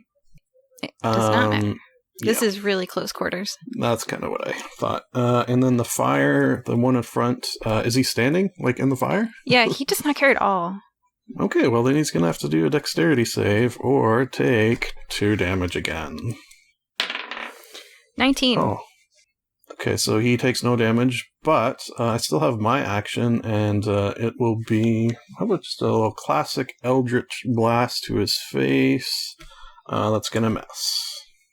And I'm going to yell out He stands in something the that they fire, can't hear. dodges the Eldritch Blast, and just looks at you with such cockiness on his face. This is the wiry, tall man, and he says something, but you can't hear it, and steps into the fire even more, not caring. This is a little scary. I sort of pinch my nose like he stinks, because that's the only thing I can get across with no language. And I point at him. Okay, he's going to attack you with the mace. Nat 20. That'll miss. I might go down. I probably will go down here. I would assume. Yeah, with the first attack of 4 being... I mean, each one of these is a d6 plus 2, so the first attack was 13. He smacks you, walks smiling, walks up to you through the fire and smacks you on the side of the head with the mace. Yeah, I'm down. And Kane goes down. Okay, well, I have good news for you guys. Other people rush up. The thug, Braden and Samuel, Braden being a sharpshooter and Samuel being a brute, are standing over the bodies of Kane and Ameri, as not only Zelik and Moxie rush up, but also an older, slender, blue-skinned person and a giraffe. A cat person is trailing in the distance, and so is, you can see him panting behind an M&M person. Do I gotta make a death saving throw? Yep, make a death saving throw. Oh yeah, when my turn comes around and I have to do mine, my tentacle is still there, actually. I just checked and it doesn't go away if I'm unconscious. What's the death saving throw? It's a DC 10. Just a D20. A 10 and above is a save, and it's okay. The paladin's here, so even if you fail, it's all right. Oh, I failed. All right, you still. I rolled a 2. You've got to do 2 more, and can I do yours? It's come back around to me? Sure. Okay, so then my tentacle is going to attack the guy in the back then, because it's still there. Okay. 17? That hits. It does 5 damage, and my death save is a 19. The person in the back absorbs that 5 damage and is still... I mean, they're bloody now, but they're still not unconscious, and he turns to take out the tentacle. Sure. I don't know if I should have said this too. It's cold damage. All right. He doesn't have any resistances to any of the damages, but yeah, he's still not down. These are strong people. Almost like a party of 4 was supposed to fight them. Okay. So, not my fault. All right. And Raphael, Zelik, and Moxie all reach at the same time. If you want to roll initiatives, you can. But if you want to just act, I mean, I would give it to Zelik, then Moxie, then Raphael, then Mauricia, and Leopold a few rounds from now. And Bubba, there's 2 thugs, eventually. right? 2 thugs. One of them has 10 HP and one of them has 22. Now, upon your arrival, Samuel looks to Braden and says, "Braden, why are there so many people here?" but they're deaf. And the mouth moves and they can't hear anything. It's a good thing they can't hear anything right now, because I'm going to shoot them again. Gosh. Alright. Is there a way to go deafer? No. You just reach a point where it doesn't matter anymore. Alright, that is a 15 to hit on one of the thugs. Alright. That hits. So it's a D8 plus 3, so this might just kill him, which is the idea. 7 damage. Nope, still up. I will action surge. But I only got 1 shot, so I'll use the action surge to reload and end my turn. Okay. Less nice. Moxie, it's your turn. There's a thin wiry person who looks like they're pretty good, and there's a orc who looks very close to passing out. All right. Well, Moxie might not be very book learned, but she is pretty wise. So she's gonna look to the other people that have rushed in, point to her holy symbol, and then reach down and touch Amiri so we can get communication lines back up and cast Cure Wounds. All right. That is going to be 9 points of healing. Amiri, you're back up. Yay. Wow. Amiri, stuff's on fire. There's a tentacle. A bunch of people are rushing towards you, and you can't hear anything, and your ears hurt really bad. Yeah, I'm gonna definitely open those telepathy lines again. Okay. To who? My party. Your party. Just your party? Well, when she does, as soon as it gets to Moxie, Moxie's going to say something about, like, I heard that they talked about arresting Barry. I think maybe they're police, maybe. Okay, so yeah. As soon as she says that, then I'll open them too. To who? The giraffe, definitely. I heard. And the tabaxi. Okay, not Isn't the that older, Raphael? slender blue person? Yeah, I don't know. I don't know about Raphael. Was he? Did he rushed into the room also, right? Into the loading dock. Yeah. Yes, he did. With the tabaxi. and Okay, the then yeah, giraffe. him too. At any point, has he said that he's getting too damn old for this? No, Okay, I'm just There's still kidding. time left. He could. All right. Okay, so you all can talk to one another, and you're up, and there's currently a thin, wiry person, and I guess they're going to go next. They're going to attack Moxie, because you're tall and imposing and visually probably the largest, right? Because Emery's on the ground, Moxie's standing. So as you're I'm bending dying. over, healing, a person walks up behind you with a mace and tries to, as you're kneeling over the body of Emery, is going to try to mace you in the back of the head as you kneel on the ground. Well, that's just mean. dirty. Oh, a 24, does that That hit you? does hit me. The first mace strike conks you in the head for 5 bludgeoning damage. Ow. The second mace strike is a nat 1 and misses. The second person, so that was Braden, the tall warrior person, and now Samuel, the brute, is going to try to also hit you. Does a 22 hit you? Okay, so the furblug is Braden, and he hit me. A 22 hits me, yeah. Okay. And does a 14 hit you?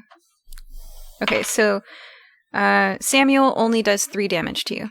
And they're both wailing on you with your maces as you're kneeling over and sheltering the poor body of a Mary who's telepathically sharing this, I suppose, to all of the people. Yeah, well, Did you go down? no, I'm good, because I healed myself earlier. You're just being wailed on by these people? Yeah, but All I right, do so protect those now- who can't hurt themselves, and Amiri needed that protection, so here I am.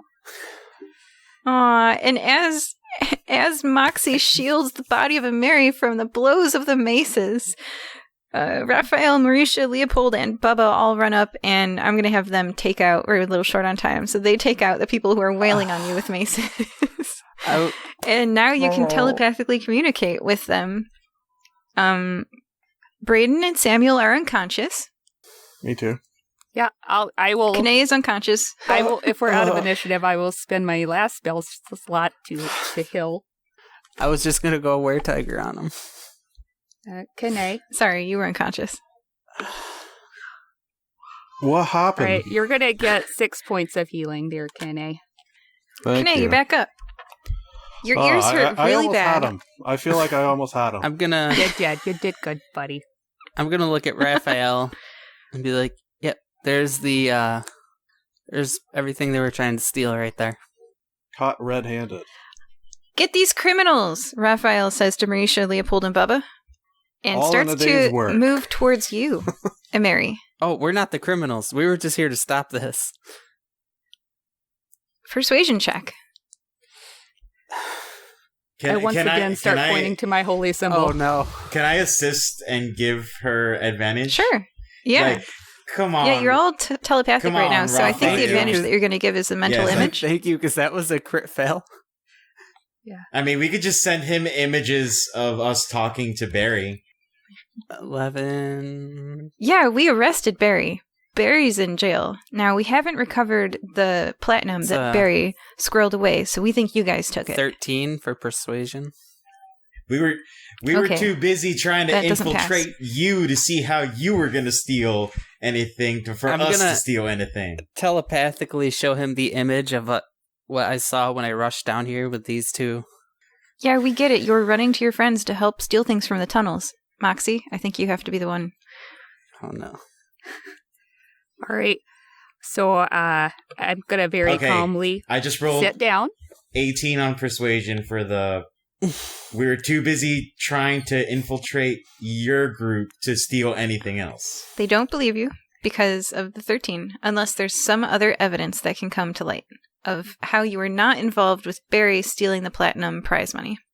Do we look like thieves? Yes. Well, I didn't steal the horse. Moxie, what evidence? This is kind of like there's a video game series where you have to present the right evidence at the right time. All right. Well, let's That's see right. here. Well, first I'm gonna. You've got some evidence that you didn't work with Barry to steal the platinum that you could show them. What do you show them? Huh.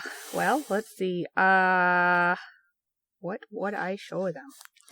I pull my pockets inside out and reveal that they're empty. You do not have the platinum on you. We know. We're going to find where you hid it. Oh no. I ask them, do you guys have any Zone of Truth spells kicking around? They cast a Zone of Truth. And in that Zone of Truth, Moxie shows them that she didn't steal the platinum because... Well, first of all, Paladin of Tyr, just saying right here. Yeah, no, that's not what I do. Yeah, I'll show them me turning into Barry and the little scuffle we had, and then also add, and I apologize about that. I really didn't want it to get aggressive there. That's why I backed out. And so that's, it could have been a toe-to-toe combat, but... Where were you before that? Before... You didn't... Outside Barry's office before that. Office? Couldn't get in. It was locked. You just can't go barrel into So doors. you show them the mental image of you... I overshare the whole week. So I show them me running through the hallways, but in reverse, all the way back to Barry's office, where I turn back into me, because remember, this is reverse time. And you see me jiggle the handle and then me walking backwards away from the door, because I approached it, jiggled the handle, couldn't get in, turned to Barry and ran. So they see that I didn't even get in his office. So they see that you don't have the platinum and you were attempting to get the platinum from Barry, and in this Zone of Truth, they believe you and they're like, oh man, so then where's the platinum? We'll interrogate Barry later. So, I'm going to wrap this maybe up. it's in the grass. So, they were very yay. interested in all that grass. I'm just saying. This concludes this adventure. I'm going to tell you all about what happens. So we're going to zoom out a little bit. Our heroes are in the tunnel trying to work out who and what and where and how did everything go down. And zooming out, as the undercover cops, Raphael, Mauricia, Leopold, Bubba, and our heroes tie up Braden, the Furbolg sharpshooter, and Samuel, the orc brute. They are tying these two people up, and we zoom out, and everybody's so in the back of a police carriage is Barry Takanawa, the head of security, who Raphael cursed bribed to get passes, and Barry was actually quite liberal with those passes and access to the tunnels. He also was bribed by Braden, who got access to the tunnels through that way. Barry was the weak point in the security, which is bad when he's the head of security. So I never trusted him. I told you that the personnel was the weak point. So that's how... So Braden explains that he got the passes from Barry, and he's like, I'll give you the person who gave us our passes. And Raphael says, Barry? Oh, we've already got him for giving out too many passes. We've got him in the back of our carriage right now. And it zooms out, and the scene goes to the stables. Oh, no. Where someone leads a horse with a brown body and black hair, and if you zoom in, the saddle, the lightweight saddle, is labeled not Lord Thunder, but a different name, Mr. Bigglesworth. And Mr. Bigglesworth, the racing horse, so saith the saddle, is led by a person with dark skin into a trailer and driven away, and they make off with a $5 million horse. And a different horse with a yellow coloring and a light mane is led with the saddle of Lord Thunder back into its stall. There's just too many horses to keep track of. Okay, so this concludes this adventure. Do you guys want to know what happened where? Yeah. There were 4 prizes. So the horse he's going to live out a new life as Mr. Bigglesworth. In a stud farm of some sort. And the Tavistocks lost their horse. That's exactly what I thought was going to happen. They were just going to switch the saddles and walk them out. They switched the saddles and walked them out. The concessions, you guys successfully interrupted the stealing of the concessions by Braden and Samuel. The prize money, Barry did get that. Yay. He'll give it up. Well, I'm I mean, sure. he's in prison though, so they can get it back. Right? Well, so he doesn't actually know where it went because he was working with Hunter Nilsson, the building manager who's in charge of the casino, and they're gonna use it as they're gonna clean the money through the casino. Didn't I kill Hunter? Push him off a roof? There were 2 hunters. I'm sorry. There's Von Rank, the mopping person with pink hair Mopsy. who's eating a waffle and who went with you to hit the carriages. And there's Nilsson. I'm just going to scratch out the first name. There's Nilsson, the building manager, the cow person, who at the casino was going to clean the money with Barry. So that is where that money went. And lastly, the trophy. You guys never know where the trophy went. Who knows who won the race? You were distracted somewhere down below. But the It was trophy has never no monetary value. That's just for pride. presented. So we only did 25%. It was never presented. We saved concession money. Well, You saved the concession money, which was a whole lot of copper that doesn't need to be cleaned and is actually the best target. the but vendors the are horse- happy. Yeah, all those food vendors get to stay in business. And they'll give So- us discounts. And the prize money is going to slowly trickle back into the economy through the casino. So everybody wins except for whoever Mr. owned, Bigglesworth. Yeah. Well, no, he still wins. Whoever owned Lord Thunder loses, but Esther and I'm not Ashton really, Tavistock go to Lord Thunder and see that it is not the horse that they raced, and they raise holy hell, and they go see Abigail Price, the horse conditioner manager, the blonde with the ponytail, wearing the riding helmet with wings, and Abigail loses her job. No. Oh. Aw, so sad. She was the victim after all. Okay, well, thank you for playing. Joining us this time were Zelik, not everybody. Kane, Hello. Good times were had by some. All? was this not fun? Well, not for the people who had all their stuff stolen. Oh, Poor Not for souls. Abigail, at least. yeah. Sorry. And Mary. I figured Poor Abigail. I tried to save her. And Moxie. You have a good day and be good, everybody. Bye-bye. Bye. Bye-bye, bye-bye.